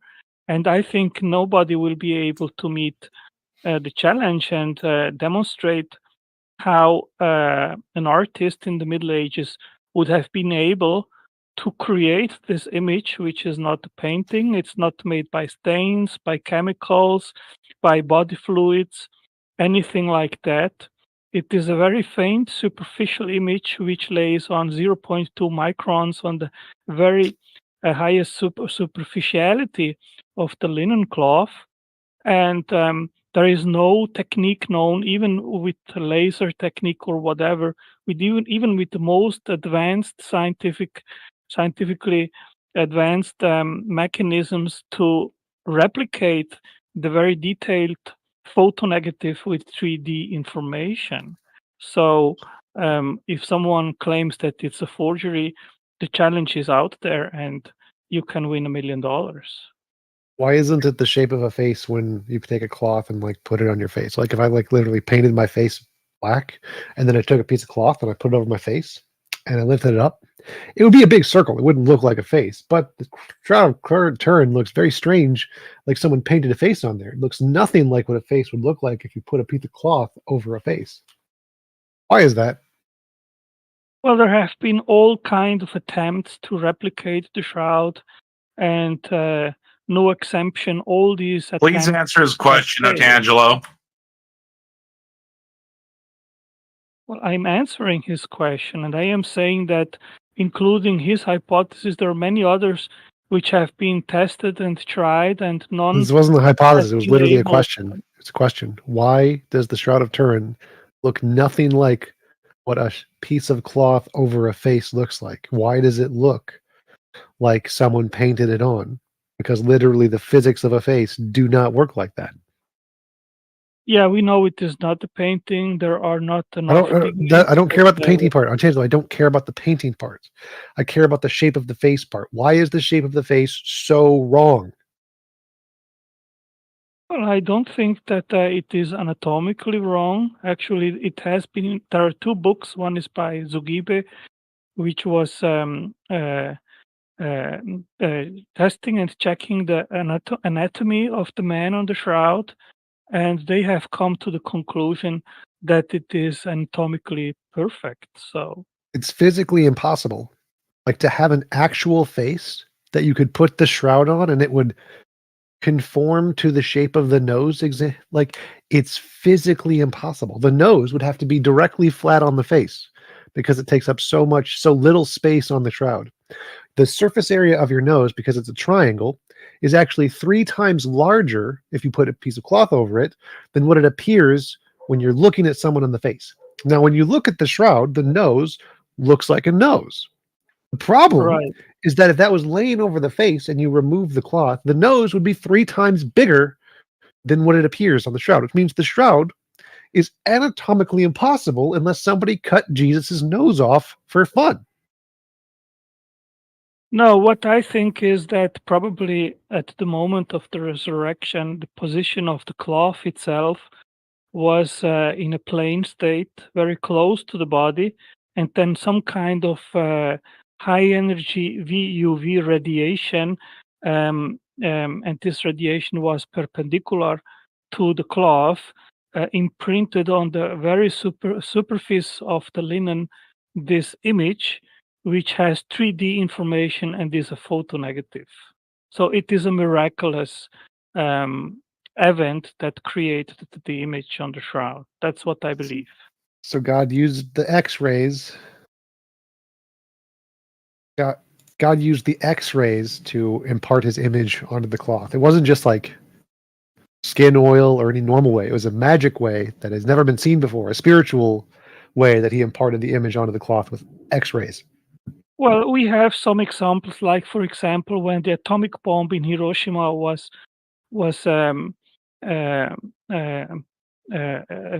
giving out radiation, there are bodies which simply dematerialized, but the imprint of the shadow of the body was printed on close by walls. So we know that radiation is a mechanism which can imprint similar imprints as we have on the shroud. And Paolo Di Lazzaro, he is an Italian physicist. He has investigated to attempt to find out how the image on the shroud was made during 5 years. And he has published a paper in 2011. And he says that what comes closest to explain the image is a VUV radiation of 34,000 billion watts, which is about 20 times the consumption of the United States in a year, and this in a fraction of a second. And do we see any, like, I don't know, residual radiation anywhere in that location from any kind of radioactive event that occurred? I'm sorry, I didn't understand your question. X-rays are radioactive. If you do something that radioactive, it will irradiate the land for miles or millions of years. I think that it was an extremely short flash of light or VUV radiation, whatever you want to call it, and it was 20,000 times more powerful than the electricity that America used for an instant would irradiate a landmass equivalent to the size of Iraq. Well, obviously it didn't, because Jerusalem is still there. But I think probably the fastness of the event, a fraction of a second, didn't cause anything. How long does it take a nuclear bomb to go off? Fraction of a second? I have no idea. I don't know. It takes a fraction of a second. Okay. The amount of time isn't what makes something radioactive. It's the exposure to the radiation that does that. So if you're using something with that much energy, it would irradiate a lot. And the radiation isn't going to stop when it hits some rocks. We need lead. They didn't have lead back then. They didn't have lead, like a lead tomb. It was supposedly a stone rock that was put in front of it with some guards in front of it. Those guards would have died from radiation within the next 3 days, if that had happened. Well, I think that God was sufficient powerful to know what kind of radiation that was necessary in order that not for happen. But in 2017, there was a physicist, his name is Lind. He also came up with the hypothesis that radiation had to be extremely fine-tuned, in the sense that if the force of the radiation wouldn't have been sufficient, then no imprint would have been left on the cloth. But if the force would have been too much, then it would have burned the cloth and happen eventually what you are just saying right now. So probably that radiation had to be extremely fine-tuned to have the effect which we see on the cloth. Now we can compare that hypothesis A, magic amount of fine-tuned radiation. And we get hypothesis B. It was painted by some guys in the like 18th century or 14th century, and it has nothing to do with Jesus whatsoever. And one of these has lots of empirical support in academia, and one of these doesn't. Well, actually, I disagree, Tom. There is absolutely no evidence whatsoever that the Shroud is a painting. It is the most scientifically studied relic in the That was world. actually that was actually the And it conclusion was- in 19 or that was actually Macron's conclusion. Walter Macron, the microscopist. Yeah. Okay. So Macron, he did find some few particles of ochre, red ochre, precisely where the blood is.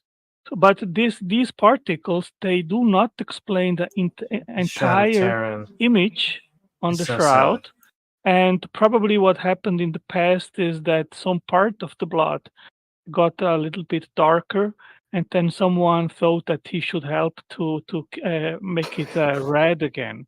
So these particles of pigments do not explain the image. What? So the little corner that they cut off, they cut off some corners. Like, this corner is too dark. We need to make it red. The corner is not red enough. We're gonna paint it on the corner because that's what we care about is the corner. Yeah, all kinds of Yeah, crazy things happen at medieval times. Yeah, I mean, if a medieval artist would have created that image, he would need to know exactly the position where the nails were put, not in the palm of the hand, but in the wrist. They didn't know that. And if you compare that to the paintings from the Middle Ages, you see that they all did put the nails in the middle of the hand. I'm sorry to break this to you, Tangelo, but radiocarbon dating has established that the Shroud is from the medieval period and not There from the we time go. of Jesus. This corresponds with its first documented appearance in 1354. Defenders of the authenticity of the Shroud have questioned this finding, usually on the basis that the samples tested might have been contaminated or taken from a repair to the original fabric. Such fringe theories have been refuted by carbon dating experts and others based on the evidence from the Shroud itself. Refuted theories include the medieval repair theory, the biocontamination theories, the carbon monoxide theory. All right, that's all I'm going to read. Yeah, first of all, I have written a book on the Shroud. It's available on Amazon.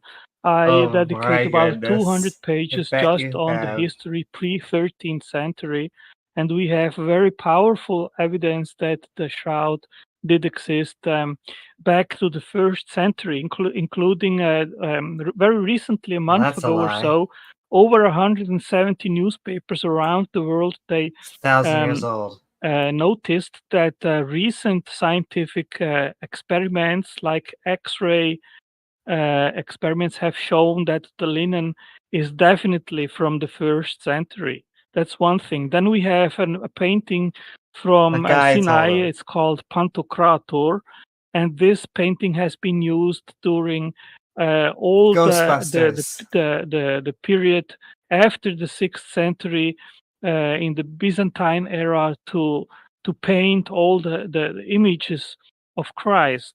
And I have made an overposition and it matches perfectly. So we have pretty certain evidence that the Pantocrator painting used the image on the shroud as a template to paint it. Then we have also solidus coins from the Byzantine era from the 8th century, and actually many different other coins from whole Europe, which also have details which are clearly taken from the image on the shroud, like the bifurcated beard, like the one cheek which was hurt. We have coins which just show that part.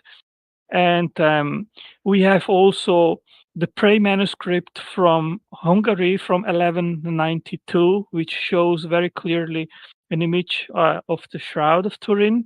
And this is also 70 years before the 1260 to 1390 dating of the radiocarbon C14.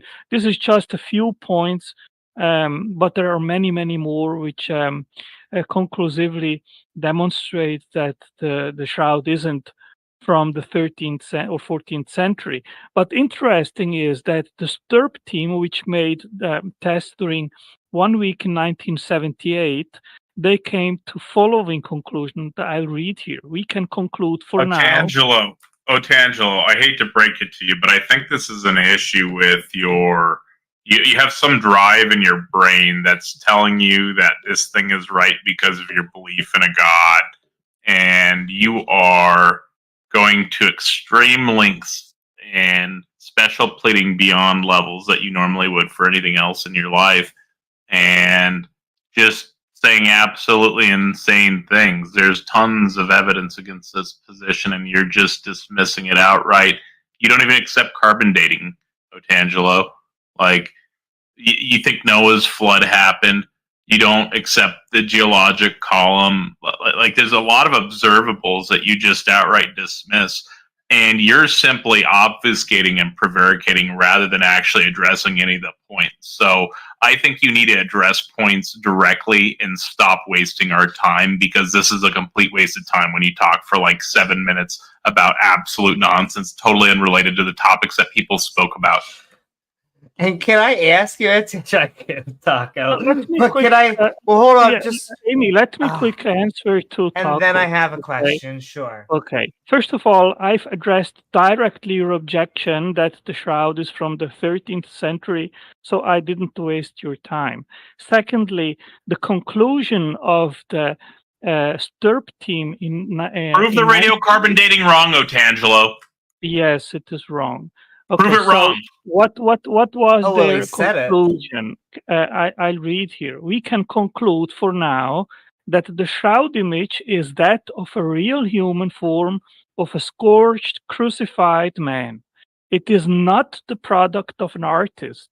The blood stains are composed of hemoglobin and also gave a positive test for serum albumin. The image is an ongoing mystery, and until further chemical studies are made, perhaps by this group of scientists or perhaps by some scientists in the future, the problem remains. We don't care about any of this. You just went off topic again. Prove that the radiocarbon dating is wrong. Carbon dating is still wrong. All right. You were talking the whole time, Otangelo. I had you muted. We're not doing this. You're doing your nonsense that you normally do. You're going to address the points directly, or I'm going to remove you from the stage. This is getting ridiculous. Nobody wants to hear you talk about absolute I guess lots of people actually like to hear you talk about that, but none of us do, right? That's absolute nonsense. I know Ix likes to talk to you about that nonsense and hear you gish gallop and say nonsense for 7 minutes, but you're going to address the points directly or go away. This is insane, dude.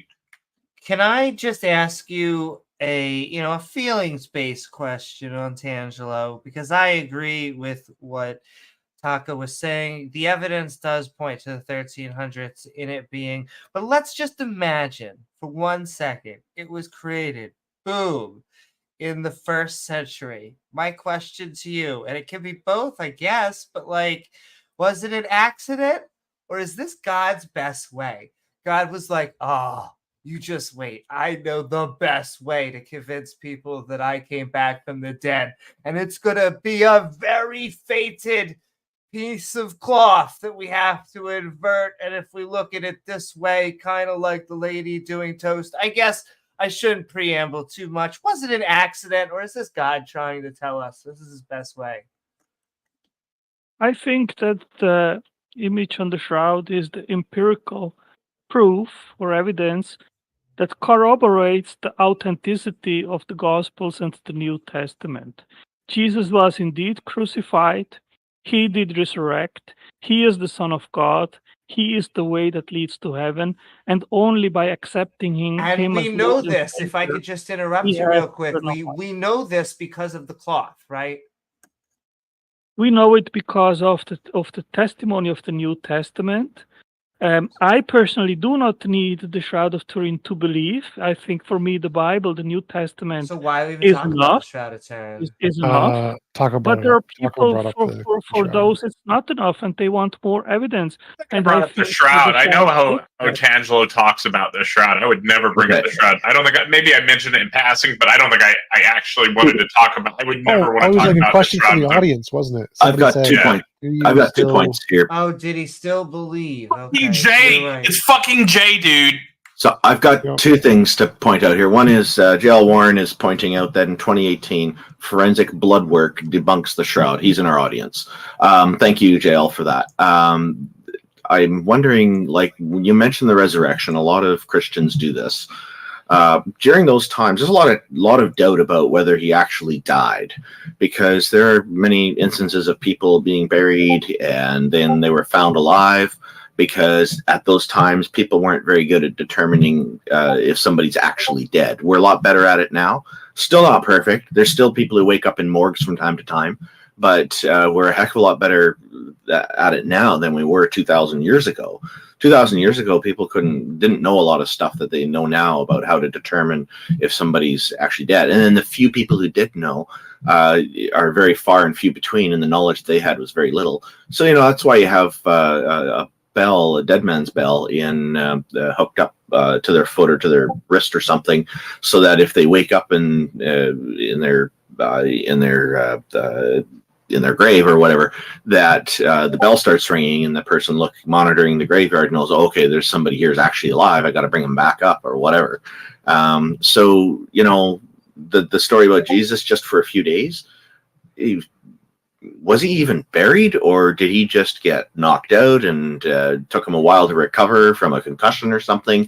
I don't know. Like there's kind of a lot of other things that could have happened. I'm wondering what your thoughts are on these 2 points, Otangelo, about the blood work from 2018 and about people not actually being buried alive and whatnot. Okay, the work that J.L. Warren is referring to is from Luigi Garlaschelli, and he is the guy which tried to replicate the cloth in 2009, and he failed miserably. Rather than showing that the shroud could be replicated, he showed that it is simply not possible to come even close. Then, since this was just a shoot in his own foot, in 2018 he came up with another article which was absolutely ridiculous, and it was refuted by scientists which work in the field, which he doesn't, about the flow of the blood stains, claiming that the direction of the blood stains would show that the man on the shroud could not have been crucified. Okay, so before you move on to the next point, J.L. Warren has made a response. We usually don't do this with our audience, but we'll do it this time. He's saying also, Otangelo, blood was used as a medium in art, mixed with pigments, often during the 13th century.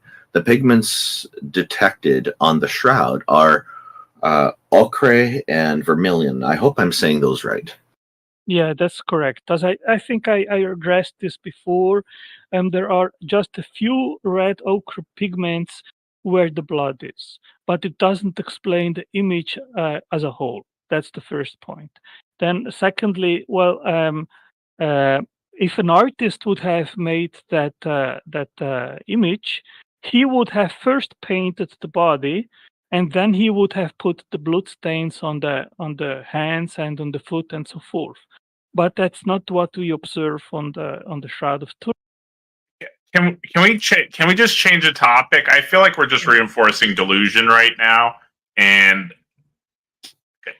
like he thinks he's providing rebuttals to like legitimate science on this topic, and this is only reinforcing his beliefs. I think we should change the topic to something that he isn't absolutely insane about. If I could, and I'll wrap a bow on it, because I would just say I'm sending love to the person who did ask the question, because I know that he has been asked this about the Shroud of Turin a lot. If it is JL, then send love. But the reason why I think we push back so much on it is because to us it's not only not impressive, but if this is the empirical part, from empirical consensus as far as we're concerned, it was a forgery or it was a artwork, and it was from not that long ago, at least the 1300s. And so if we were to ask you, because you actually said, you're like, oh, well, I don't even use that anymore. And so then what is your best evidence for why the Christian God exists? Oh God. Oh God. Oh gosh. Well, I actually continue to use the Shroud as powerful empirical evidence of Christ's crucifixion. Okay. Angelo, we are not going to reinforce. This is the Theist Helpline. We are here to help you. We are not here to reinforce your delusions. Your point has been refuted for years. You are repeating talking points. Yeah, and they're not just your points, Otangelo. We understand there's other people who are putting these points together too, and so it's the points themselves that have been refuted. I'll just clarify that. But we've established that you believe it. We get that. Okay. But like you said, that wasn't your best argument, your best reason. Wasn't it something else? That's why I asked you. Because all I'm saying is if the best way that God was able to communicate that he resurrected from the dead was to have like an abstract medieval art that we have to Photoshop just right to actually see that it was a dude, just not the best. So is there something else? I would mention the prophecies which have been fulfilled in Christ in the Old Testament. There are 357 prophecies which refer to about 60 events which have been reported that happened during the life and ministry of Christ. Very specific prophecies that have been fulfilled. The noteworthy just one maybe would be Daniel 9:24-27, which predicted the precise coming of the Messiah. Kinky. And that prophecy started in 444 BC and ended in 33 AD during the Passion Week. And Again, it is kinky. extremely precise, and it points to Christ as being the true Messiah. So, and if you I made a calculation about the odds to have all these prophecies right, and I came to a number of 1 to 10 to the power of 1,440. So it would be absolutely impossible that people would have predicted before Christ all these specific events that then really occurred during Christ's ministry. Okay, so a special thank you to J.L. Warren for posting a science article from the Journal of Forensic Sciences, a reputable publication. They have a paper entitled "A BPA Approach to the Shroud of Turin." That I guess I haven't read it yet, but I'm assuming supports what he's been pointing out about the blood work being debunked. Yeah, I am addressing this in all details with the rebuttals at my website. I'm unable to post it here in the message board, but anyone interested can just search on Google. Angelo, just send me the link and I'll post it in for you. Okay, sure. But can I also just let's talk about this, because it sounds like and maybe I'm not summing you up properly, but you're like there was a bunch of Jewish prophecies and specific miracles came true, at least within the time between them and Jesus, and then Jesus resurrected, and there was such a high probability that this would all happen, so it has to be true.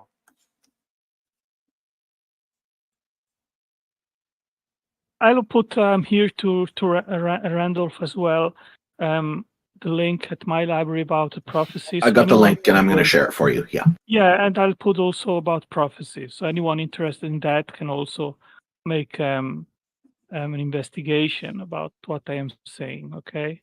I would also like anyone to visit my website at shroudofturinprawn.com. Hot stuff going on there. But yes, prophecies of messiahs. Because I don't believe that Jesus resurrected. And so you saying that he fulfilled, not only do I not, but Jews don't feel that Jesus filled the prophecy because he died. And that was a big thing with them. Paul Yeah, there are rewrote many that. Jews but- that don't believe, but there are also Messianic Jews which have converted to Christianity and they believe that Sure, Christ is there are a the Messiah. handful. But Yeah, sure, but there are still a handful. But like your premises, your best seems to be something that I'm not sure you can convince other people of unless they just accept it. It's to prove that Jesus resurrected from the dead and is the Messiah. You just need to accept that he resurrected from the dead and is the Messiah. Well, I think that these lines of evidence which I've just presented, they are very, very powerful. And I mean, I can just encourage people to investigate because in the end of the day, what we are talking about here is about eternal destination. Evidences. If Jesus is who he said to be, then on him and what he did for us, it depends where we will spend our eternity, how we position ourselves to what he did for us. And if he was wrong, it means none of that's going to happen. Well, if my faith is wrong, and if Jesus isn't who he said to be, and I believe him to be, and if what you believe, Amy, is true, then once I die, I will just spend.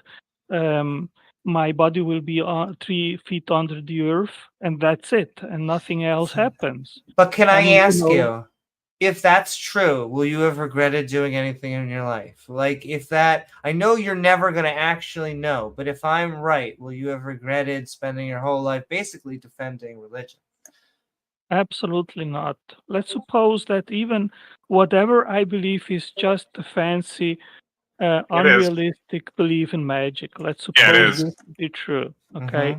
So, what I would have done, I would have adopted what I regard as the best moral code which Christ has left us, which is love your next as yourself. And I think if we follow this command, then our life improves in terms of quality. So I comes don't from regret Hinduism. to follow Jesus. But Remember, that can't comes you? from Hinduism, not Exactly. Christianity. I mean, we can have it without Christianity. As T-Jump says, it comes from other places. I think it's ancient and older. I think it's something that we would have figured out. Like, I'm not saying some of the things that Jesus said were bad. I'm just saying that I think we would have figured that out without him. Oh, and just I a don't- quick note to I our don't audience. agree. Sorry, just a second. Yeah, I Otangelo. agree with Otangelo, you. just a sec. Just a sec, please. A quick note to our audience in audiences in YouTube and Discord. The links to the article JL Warren shared and also that Otangelo has shared 2 of them have been shared to both of these live chats in those audiences. So you can take a look at both perspectives and decide for yourselves. Great, thank you. You're welcome. We do have Yeah, another, Amy, at another least in this person with point, their I hand up. agree with you. Of course, you can get your moral standard elsewhere too. And if somewhere else it says as well, love your next as yourself, and I think others have said the same thing, well, then great. But what I am saying is that even if what I believe wouldn't be true, Christianity would have still given me a moral guidance and which I think improves my life's quality by following what Christ said. I believe that, like, I understand that it's giving you a moral code. I think, unfortunately, religion makes people sometimes act immorally, especially depending on which religion and how old it is sometimes. But I guess I'm going to push it back to T-Jump saying there is another, if there's anything else, because like I said, you can believe it or not, but I'd rather you believe it on good evidence. And if you believe something on bad evidence, even one thing, it means that you could possibly believe other bad things. And so why not do what Jefferson did? I mean, he just removed all the miracles out and said, well, here are the moral teachings of Jesus of Nazareth. I will joke that it is about a pamphlet size, but it's there. And I think it's important for people who are not familiar with the Jefferson Bible to understand that's what Amy's referring to, and that she wasn't referring to Jefferson Spatchcock just now. And I want to point out to everybody listening, I know everybody listening for the most part heard what Otangelo was saying and why he was muted. But for any of the theists listening, Otangelo's argument for the Shroud relies on fine-tuned radiation and then radioactive dating being wrong, and then the ochre and other pigments that they found just being touch-ups in the Middle Ages, like a bunch of disproved stuff, right? And then when we go into these other areas, it's the exact same thing. Otangelo here argues against evolution, abiogenesis. He argues for the flood, and I know you all know that. But Otangelo, I really want to drill home the point today, because at this point, you're simply rejecting the truth in your unrighteousness. You've already told me you don't have sense, data, or reason, and I think you've really, really demonstrated that today. And I'd like to see you be more intellectually honest in our conversations with us moving forwards, because it almost always ends up being a total waste of time and you saying the exact same things that have been debunked in 30 conversations with us. Taco, I love that you try to play the pre-sub atheist card, which you love so much. Okay. Oh, he does it well. I like it too. Yeah, but I mean, You're a good sport, Otangelo. I do appreciate that about you.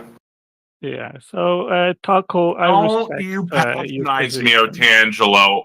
Everything I've said is from the heart and dead serious. I am that offended by what you constantly do and how you are trying to destroy people's intellects. It's absolutely disgusting.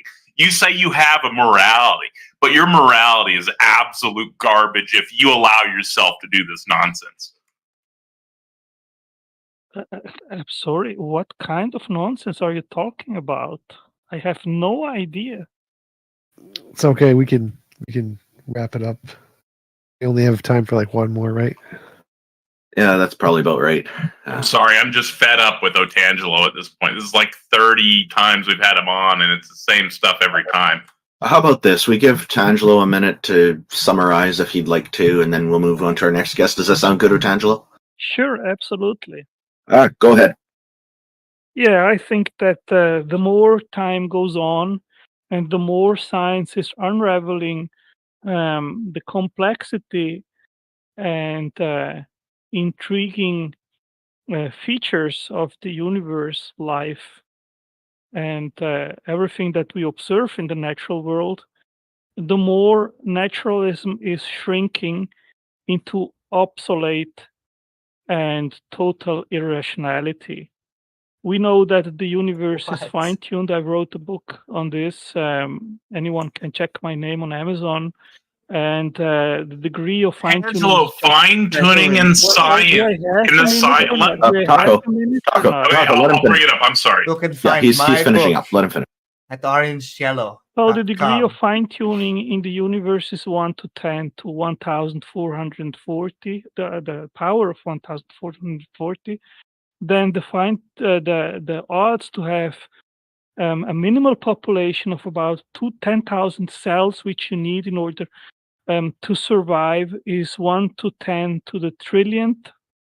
Then the odds to have all the prophecies in the Old Testament fulfilled in Jesus is 1 to 10 to the power of 1,440. The odds that the Shroud of Turin we don't need all the numbers. Jesus We don't need all the numbers. is 1 to 10 to the power of 23. Your So time's you running can out, lump them Otangelo. all together, and you have the pick. So much nicer. Okay, all right. Let's not patronize them. He is trying to sum it all up. Sorry, Otangelo, you kind of went over quite a bit over a minute there. You were getting into all the numbers. Finish up. Don't do the numbers. Yeah, They were very real we'll give you numbers. another 15, 20 From seconds here. places that weren't his butt. Yeah, I'm thank pretty you very sure. much for having me. It was fun, and I hope we can have further discussions next time. Thank you, Otangelo. Have a great day. Hi, Otangelo. I'm so irritated with Otangelo.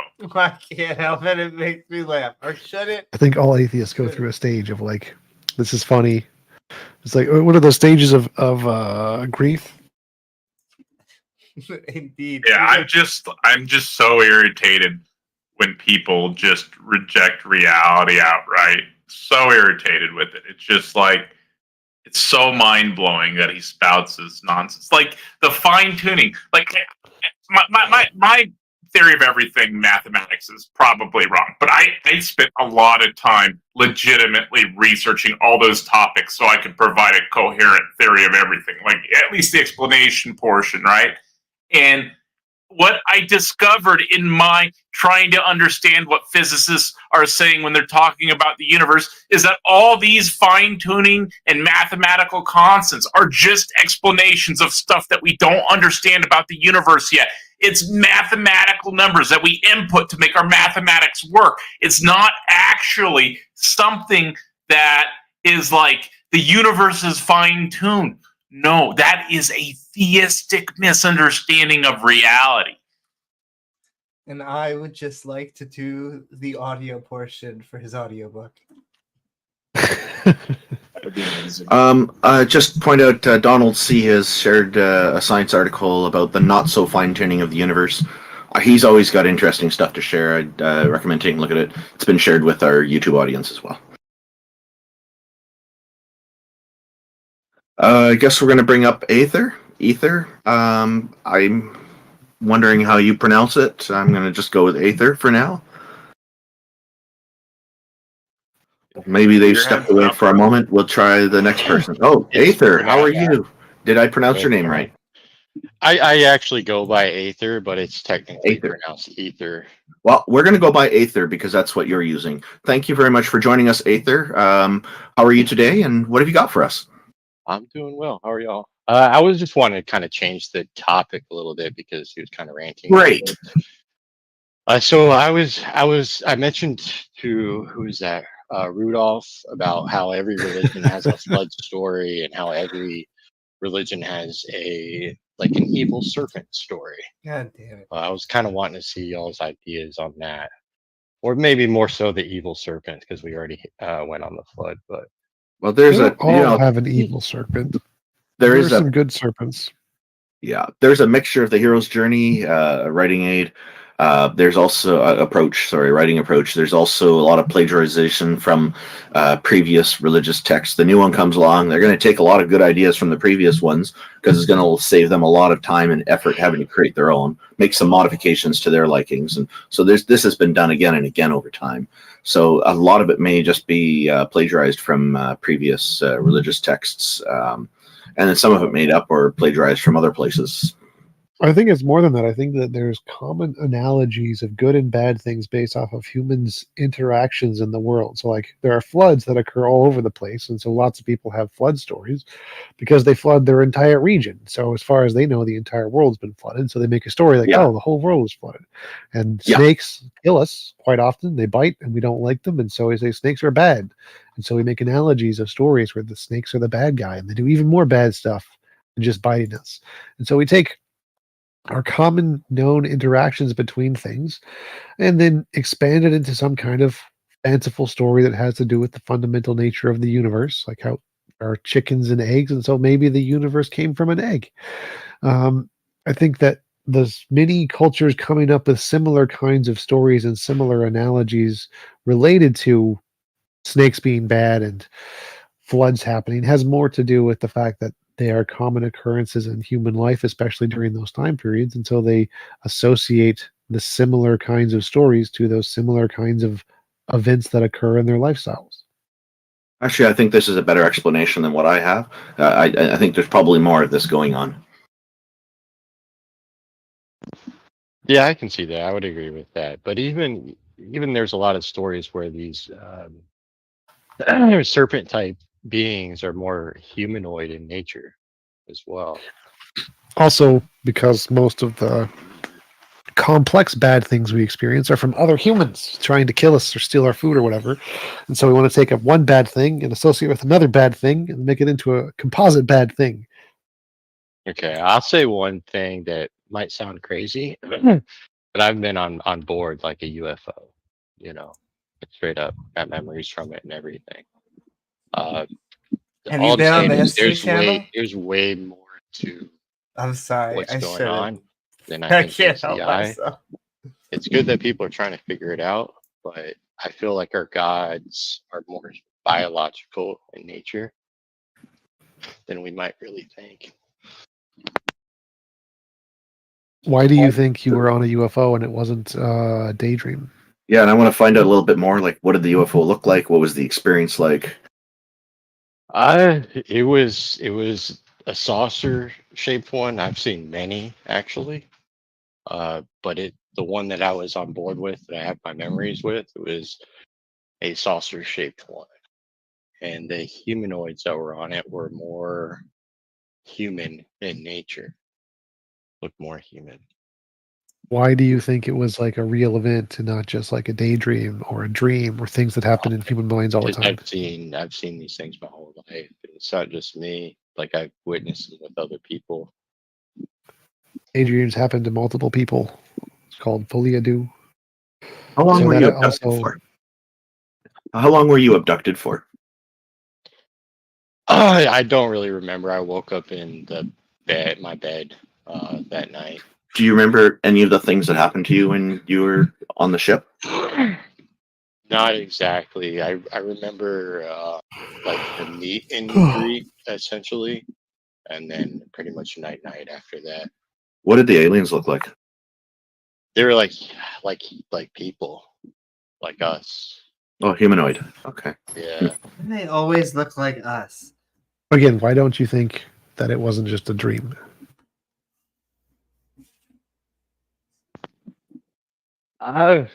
I don't know. It was too real.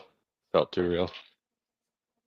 So you know there's certain kinds of diseases like epilepsy where people have extremely real visions because of chemical imbalances in their brain, right? They do. They have them all the time.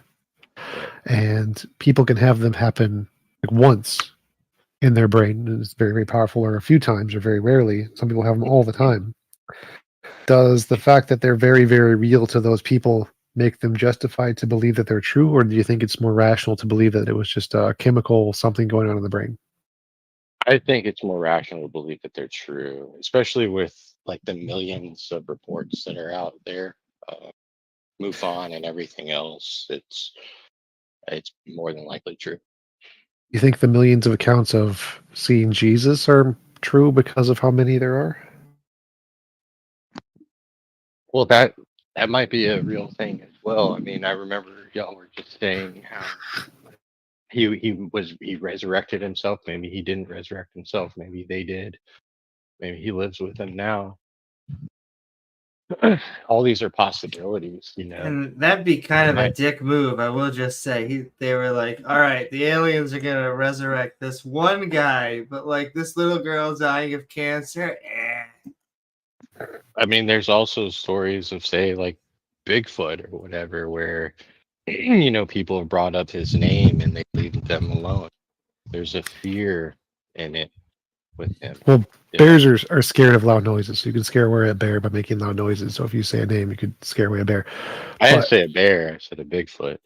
Right. So it was a bear and they thought it was Bigfoot. And so they yelled Bigfoot and it scared away the bear. And then that reaffirmed their belief it was Bigfoot because it responded to their name as if Bigfoot understands English.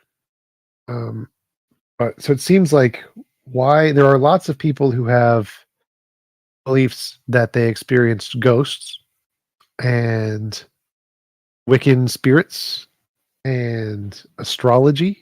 There are lots and lots of people who have personal experiences with astrology that it's successful for them. Do you think that's evidence that astrology is true? Yes. And then we take these people. There was actually a documentary done by Richard Dawkins where we took these people who thought it was true and we changed the conditions. So instead of using like, because it's their Aquarius, Gemini, Aries, all these things have certain associations. And we just switched the names around so no one could tell. We had them say, okay, if you really believe this, tell us which one is which one is the correct one. And they couldn't do it a single time.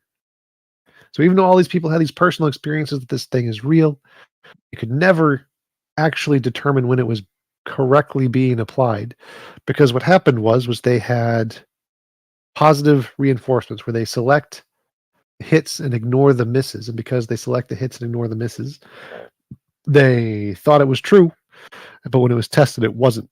Do you think that when we test for aliens, that the same thing is probably going to happen?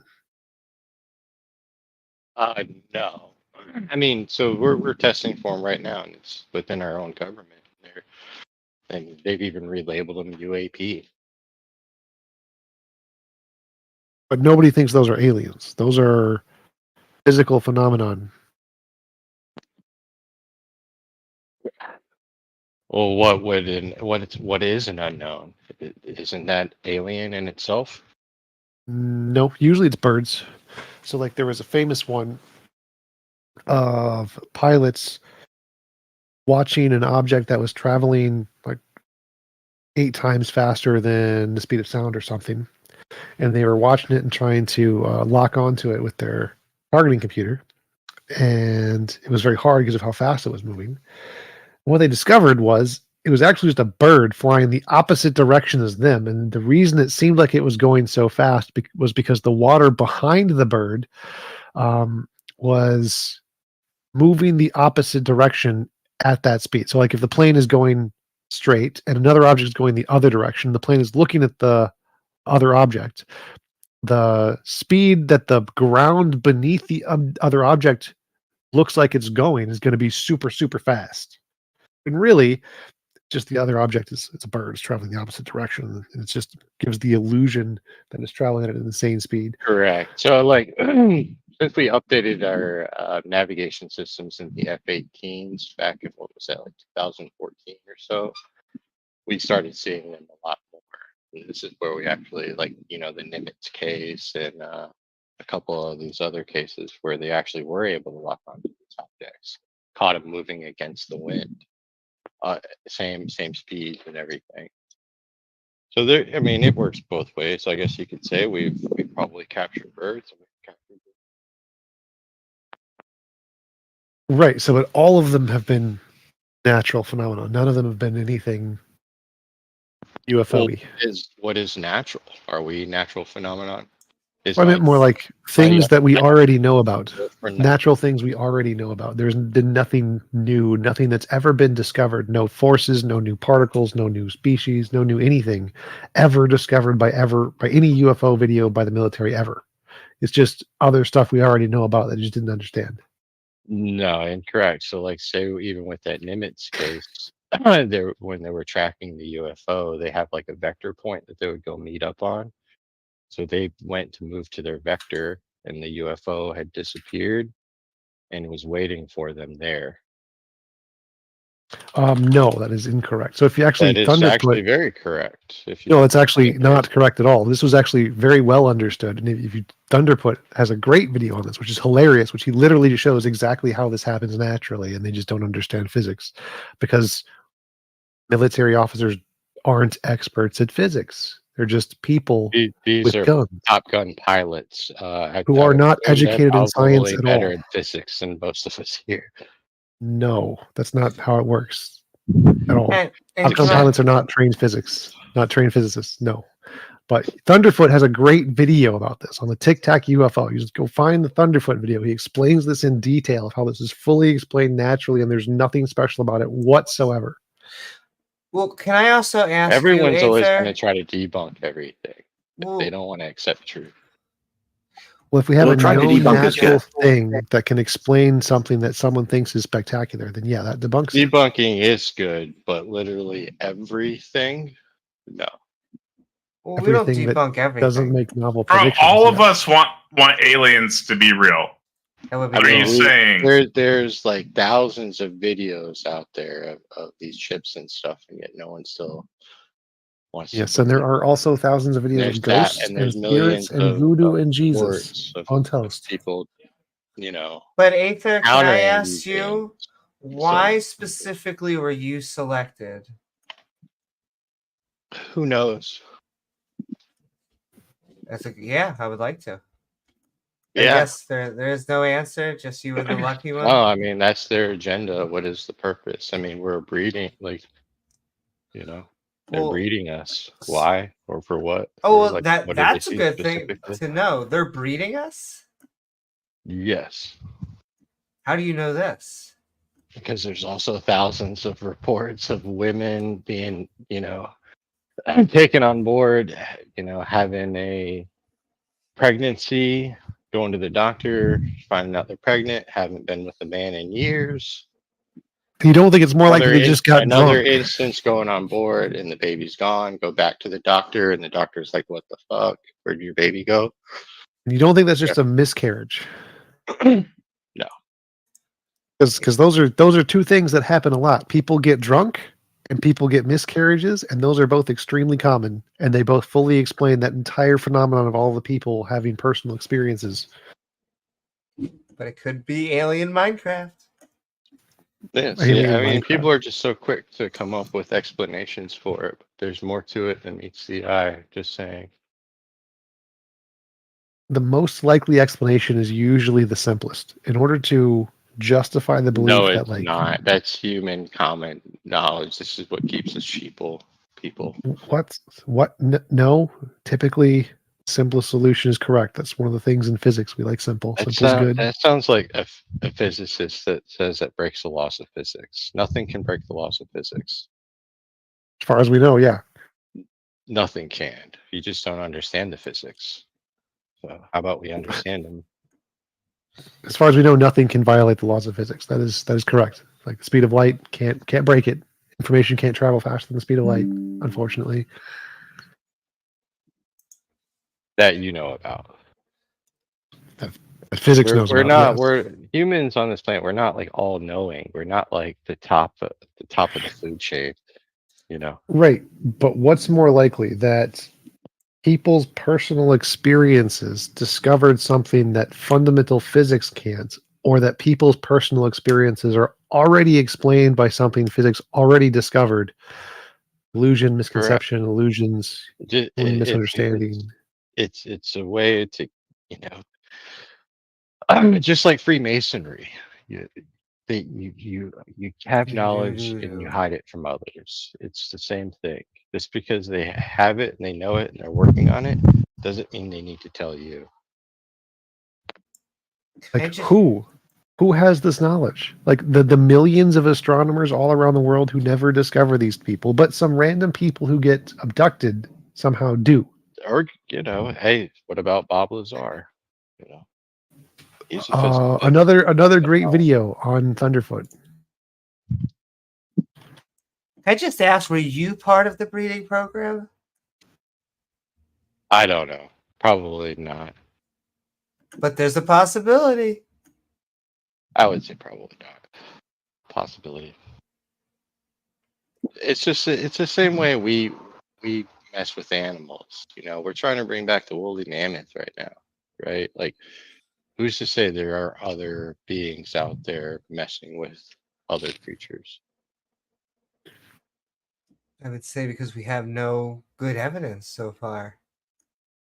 I think you should look into Guar. Guar. We have a lot of evidence that's right in front of us. Have you heard the band Guar? The band Guar. Yeah. Guar's backstory perfectly aligns with what you're talking about here.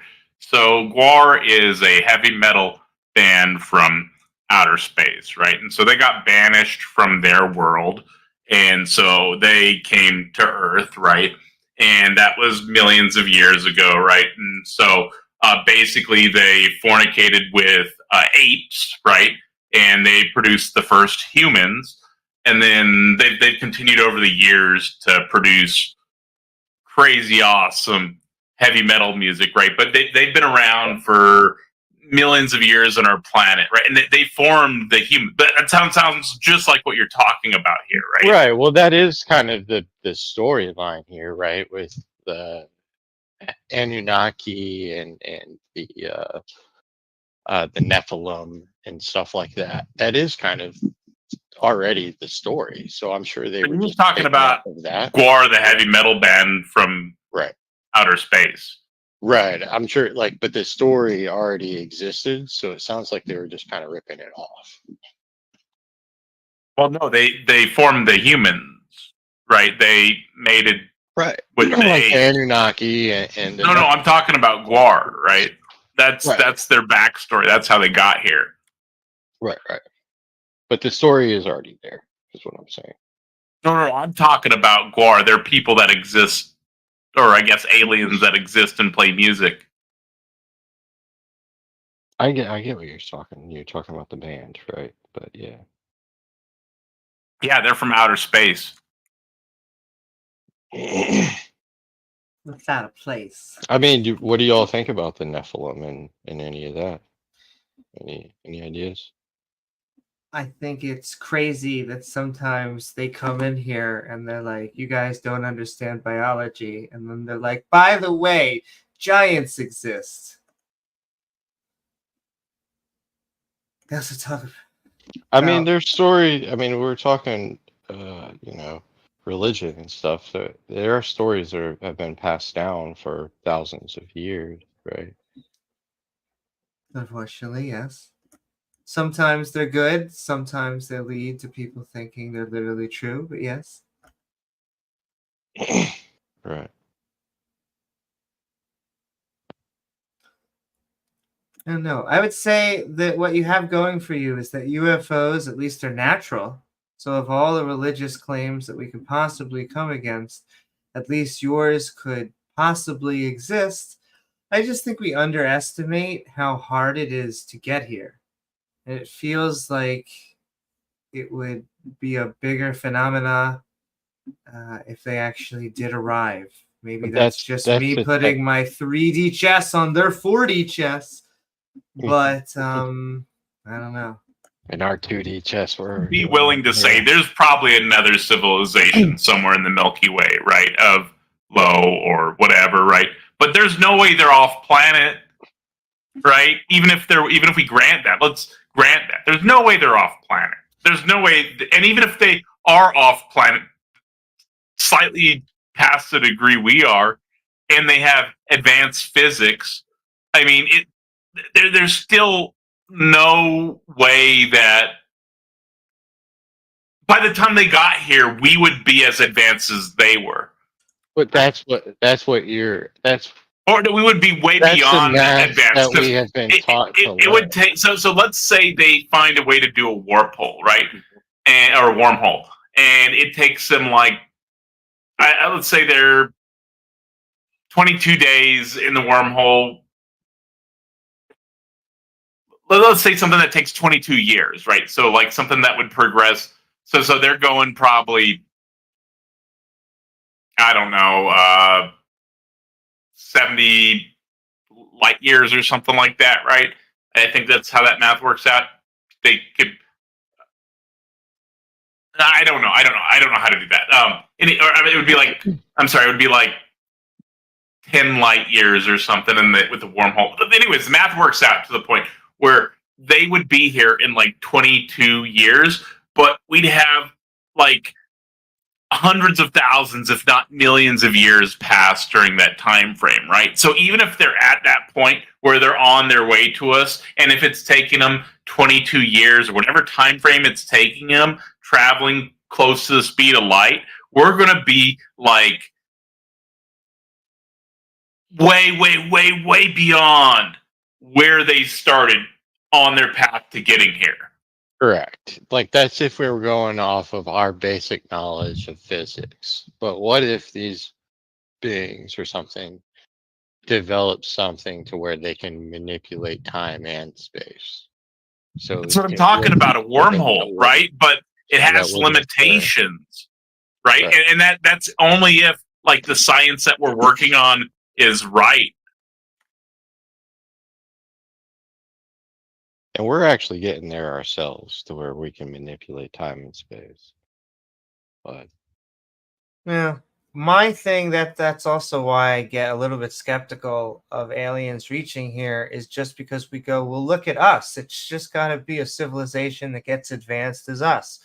But it actually has to be a civilization that is way, way, way more advanced than us. Yeah, way more. And it also has to survive, in my opinion, the politics. Like half the reason we can't get past low Earth orbit, and in my opinion, onto other planets is so many other things. Before we even draw in religion, just the people going, well, why do I have to pay $6 instead of $5 for us to go to Mars?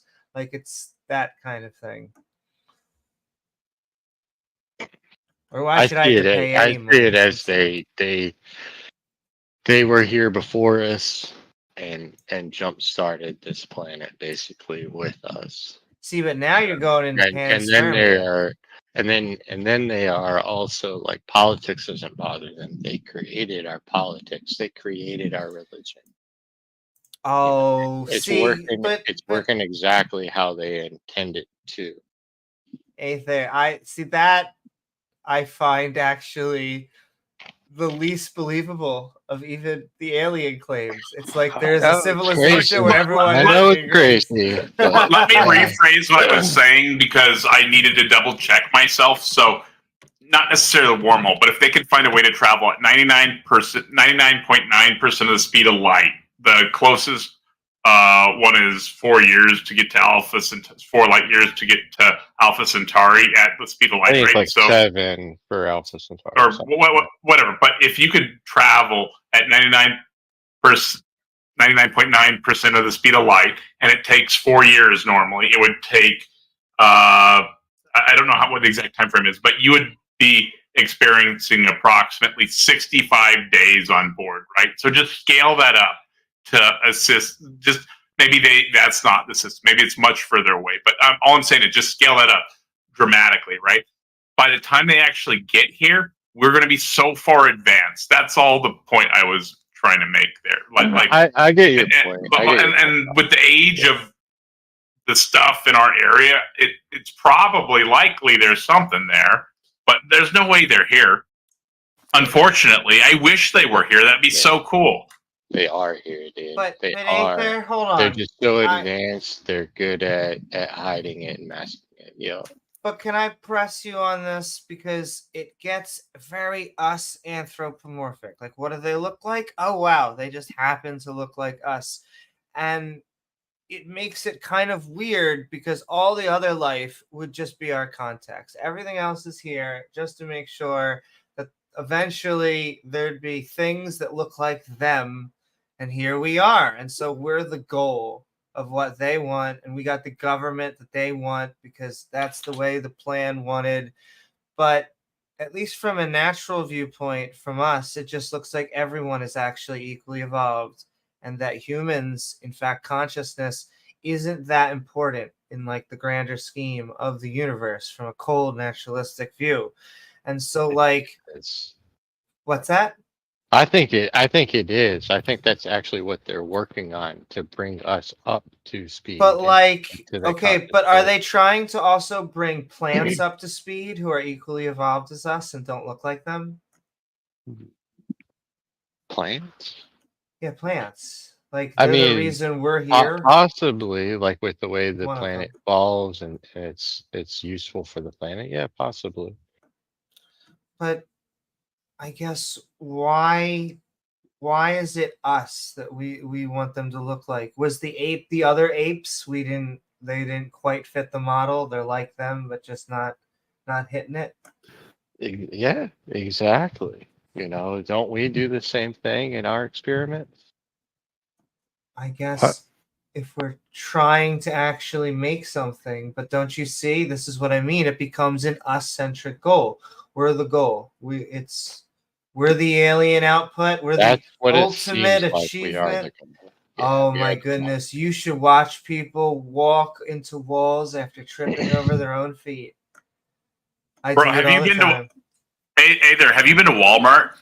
Yeah, exactly. Oh boy. I shop at Myers now. I'm in Michigan, but yeah, Walmart's crazy. It just seems weird that we are ultimately going to be the goal of this planet. It was us that were the experiment. we now have that end time. It just seems like that's throwing the rest of nature kind of under the bus. Fungi, plants, bacteria, viruses. It might seem that way, but everything is still here with us, surviving just as much. Sure, but your answer to that would Maybe be why? Why maybe the everything aliens? is getting as much attention. It's just they're within, you know, the pyramid of the planet. We are at the top, so you would assume we would probably get the most. See, but we're only on top depending on context. Like together, as social creatures, we can build things and work as a community to build a larger organism. But individually, like if you put one of us and a lion on an island, there's just a higher statistical chance that lion's going to do better. Correct. I mean, without man's technology, you know. Yeah. It just, but with our technology, no, man, easily is better. well, and that is accumulated. We have gained better technology over the years. Right. And this is kind of the evolutionary process. And with technology comes consciousness. You know, you have to be able to Let's say it's the other way around. With consciousness, eventually you have the possibility of having. I would say it's the other way around as well. Yeah. Yeah. With the consciousness comes the technology. You got to know how to use it. Can I also ask one thing that I feel like I should have asked at the very beginning? Seems obvious, but just knock this out of the park. You weren't on a hallucinogen when you were. No, I was a child actually, and like I had told my parents about it. My mother will tell you the story verbatim, but it's something that, you know, I had said back then. It was a craft that had parked in the field that was next to us, and like I had like an epiphany to like wake up, like get up, look outside, we're here. And you saw so the like, and I aliens. walked out, and it was a crap. It was a saucer shaped craft, and I've seen Yeah, Tic that's Tac. so I've funny. seen I'm Tic pretty Tac up sure. close. I've seen other spherical things up close. But I've this seen one Tic was Tacs up close too. Not to be on the spot. yeah, you know what I mean. But yeah, so this Indeed. one, it had like a lower ramp that was open. What's up, Like, it was Tornov just Head? glowing About the white, same, like yes. very inviting. You know, come on, fun. But yeah, then the meet and greet was kind of the only thing I really remember. And I woke back up in my bed. Can I ask though, because I appreciate it wasn't hallucinogen, but that you were a child, but does that make you skeptical in any way, or did you go through any skeptic stage I as did. an adult? I did. Whether I felt like maybe it was a dream and maybe all this stuff, but I've seen these craft. Like, I have a video of a UFO that was hovering above my house, and like when I was taking pictures of it with my flash on, it was flashing back at me. Like, yeah, I will I'm like, say, I'm I looking don't, at you. They're like, I'm looking at you too. but I You don't know. want to be that person out there. But I actually have built things analogous to drones, and I have given drones It as was there presents. for a week, and for maybe almost 2 weeks, a week and a half, and it also made the local news. So, okay, so there was something there that was there for 2.5 weeks, made the A week and a local half news. It or was so. talking to people, and this No, wasn't it was like just a. hovering craft that I wasn't the only one that noticed it. Yeah, and it like the way where it was, it looked stationary. It was straight up stationary, like locked in spot. There's no way a drone could do that.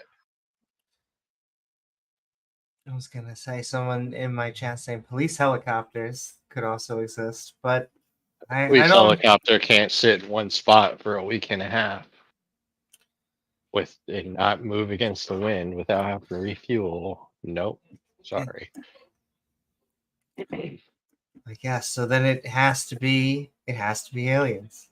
it has to be a form of technology that we're just not accustomed with yet.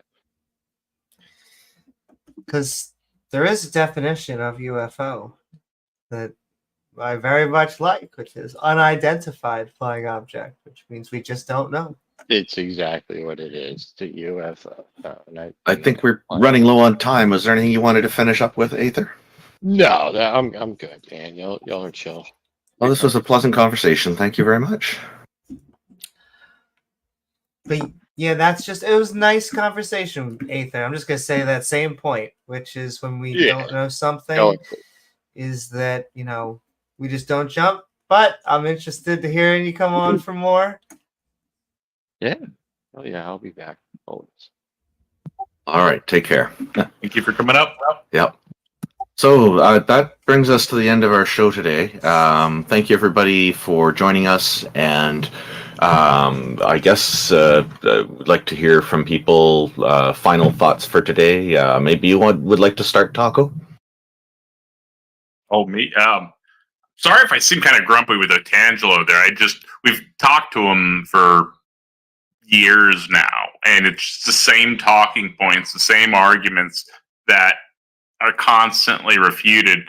And are we just enforcing his delusion at this point? We're the Theist Helpline. We need to be helping these people.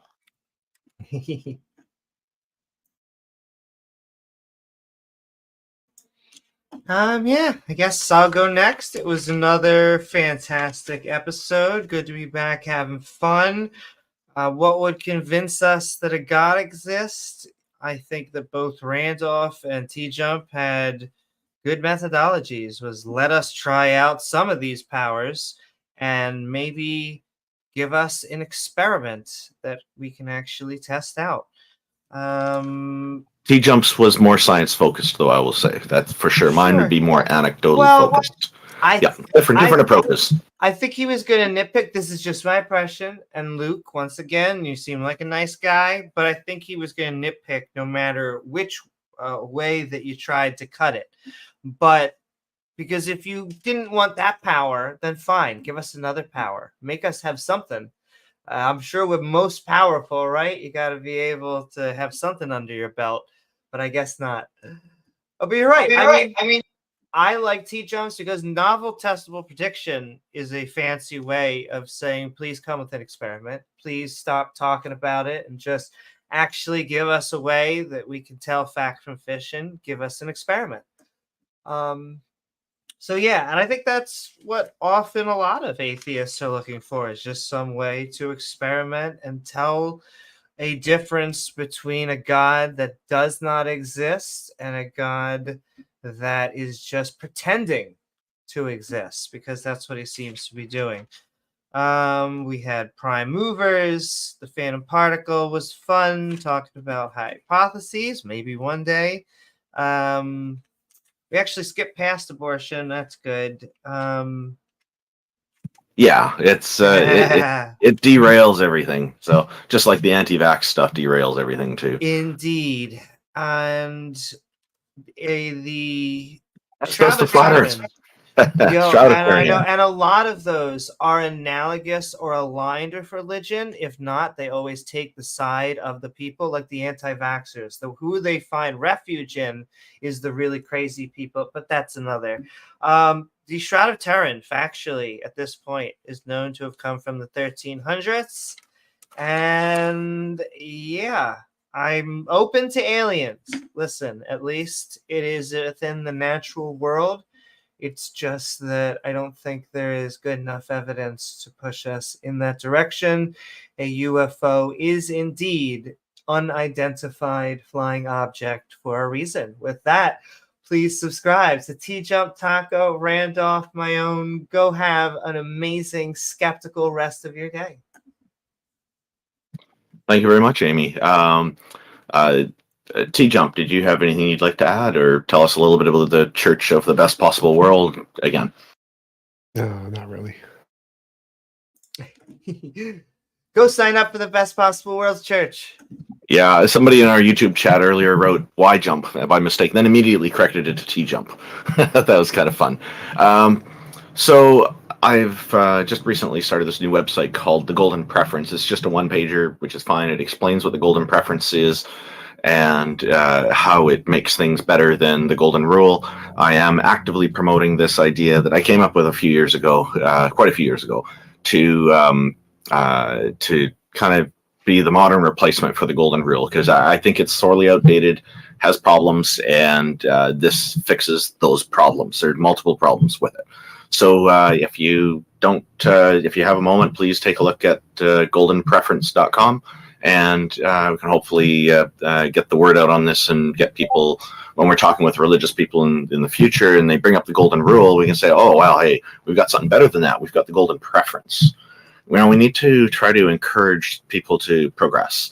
And I think if we can take away, if we can kind of not just refute the problematic ideas they put forward, but also suggest an alternative, then that's even better. It's good to refute them. Don't get me wrong on that. It's definitely good. But if we also have the opportunity to make something better, then why not? You know, this will actually be helpful, I hope. So a special... Sorry, go ahead, Taco. Did you... I was just saying, absolutely, man. Your points are spot on, right? Because if you just knock down their position and you don't replace it, they're just going to go back into their position and figure out why they're right, even though they're wrong. Because there's all sorts of justification on their side that seems like it's reasonable if they have no understanding of any of the sciences or philosophy or whatever else.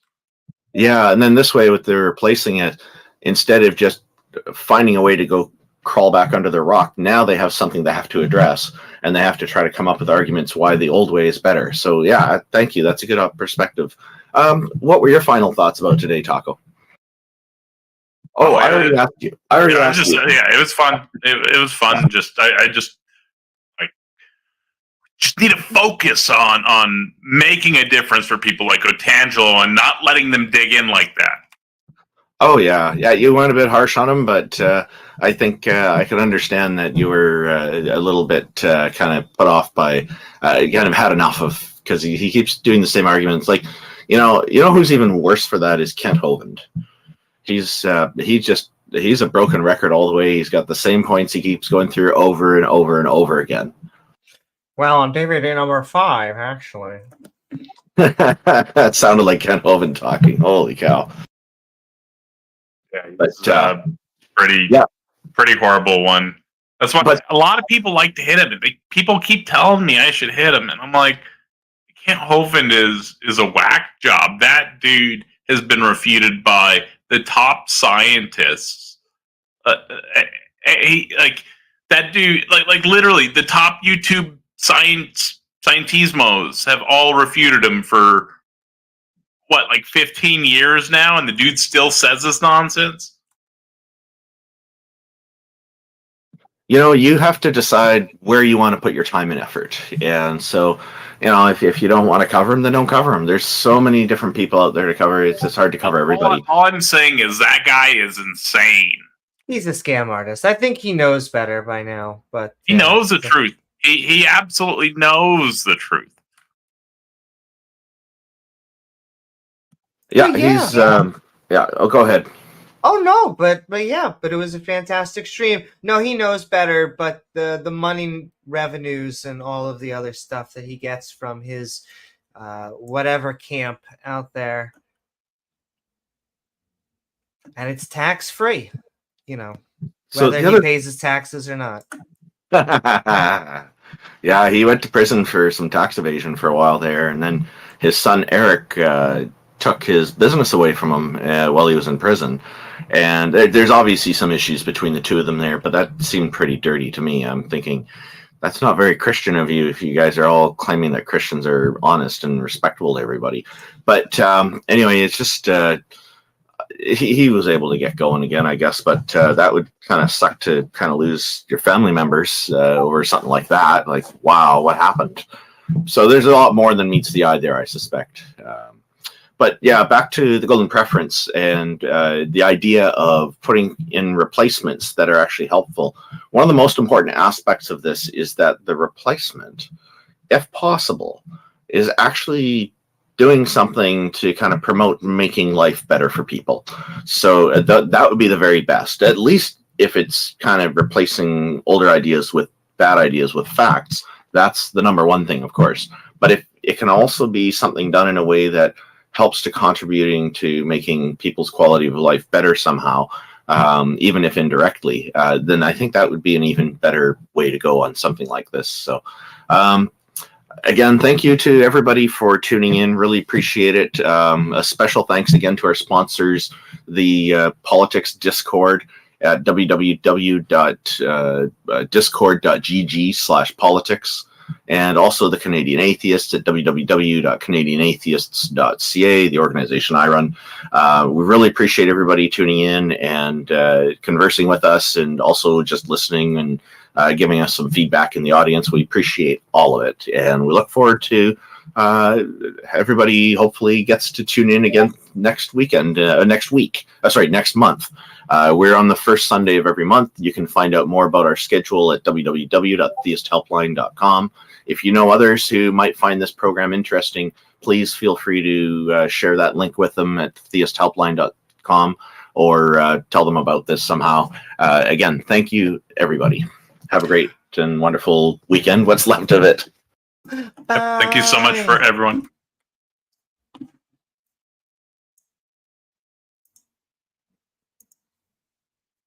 Anyone want to say anything? Nope. Okay, I'll close it out. Thank you again, everyone. Loving you all, sending love. All right. We're going to wrap up ourselves because I have to go get ready for next week.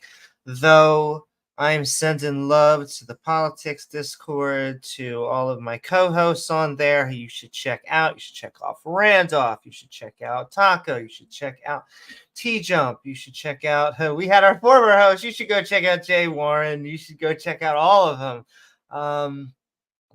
Ix wasn't on there, but he's amazing. I'm going to start posting shorts. Oh my. Why not skirts or dresses? Because that's what they're called. They're called shorts. I'm going to continue to lean into my producing hat. I know that I keep on saying this, even as the channel has been having a few weeks off, and I apologize for that. A lot of that has been me adjusting to schedules. However, I really want to ignite the stream. And so I'm looking at all of Doorknob's content. Too much saying stream. So you're going to see some wonderful new content in the form of clips. But then I also want to really start doing content live again. I have been missing it. It is an outlet that I have needed. I want to continue to raise the Skeptic and Ranting community. And so I love y'all. Please keep on having a fantastic skeptic community out there. I'll give my quick shout outs, just sending love out to Azo and Davegar and Chris and Dale and Rachel and Ian and Regos. I'm sending so much love. Mwah. I'm going to sneeze. Oh my God. Woo. Oh, that is lovely content when you sneeze directly into the mic.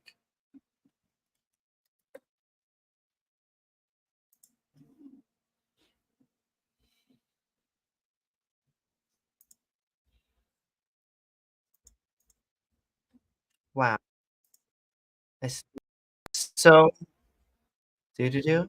Now it's saying there's two of me. That's wonderful. I sneezed so hard that it collapsed, and now there's two. I'm hearing myself twice. Once again, great content. I love you all. I hope you're not hearing twice. I'm just going to turn myself off. Then maybe it'll go away so you can say it. But it has been a fantastic stream. I hope you don't forget to like, follow, and subscribe. I'm sending love to James W., who we were hopefully going to do more fantastic content. It would have been interesting if we had a back and forth on the last part but that's why I love him, and we could have more skeptic fun. Sending love to what's up? Sending love to Jaws, Doorknob Head, Maya, Plum, Victoria, April, Amir, everybody who had a good time. But I think we are going to cut it out. Please don't forget to like, follow, subscribe, hit that bell icon to all, because that's how you actually get access to our reminders to see our stream or join in on the fun. You can hear the gears are grinding. I want to also get back more up on stage. As I get all of this grading into a more easier process, I'm going to get time. Time, ladies and gentlemen. It's the greatest currency in the world. I need to learn how to handle it better. Voodoo to sending love to all the people who sent in super chats, to our channel members with our evolving badge system, which I want to both our badges and Patreon at patreon.com/Newman. I want to reinvigorate and do all sorts of fun things. I want to get a assistant that can help me and James manage all of this stuff. Hopefully that will be coming in the coming future. I want a bigger team, just like the ACA is a bigger team and the line is a bigger team. Sending so much love to all of our mods who make the stream so great, along with all of our viewers in chat, and of course you who make this stream so awesome. And I think that is it, ladies and gentlemen, and everyone in between, just to trigger the super religious. I hope you all have a wonderful day or night, and we'll see you all on the next episode of Skeptic Ball Z. Say goodnight, and I'll see you on the way out, or I'll show your name up. But even if you don't make it, I hope you have a lovely day. Mwah!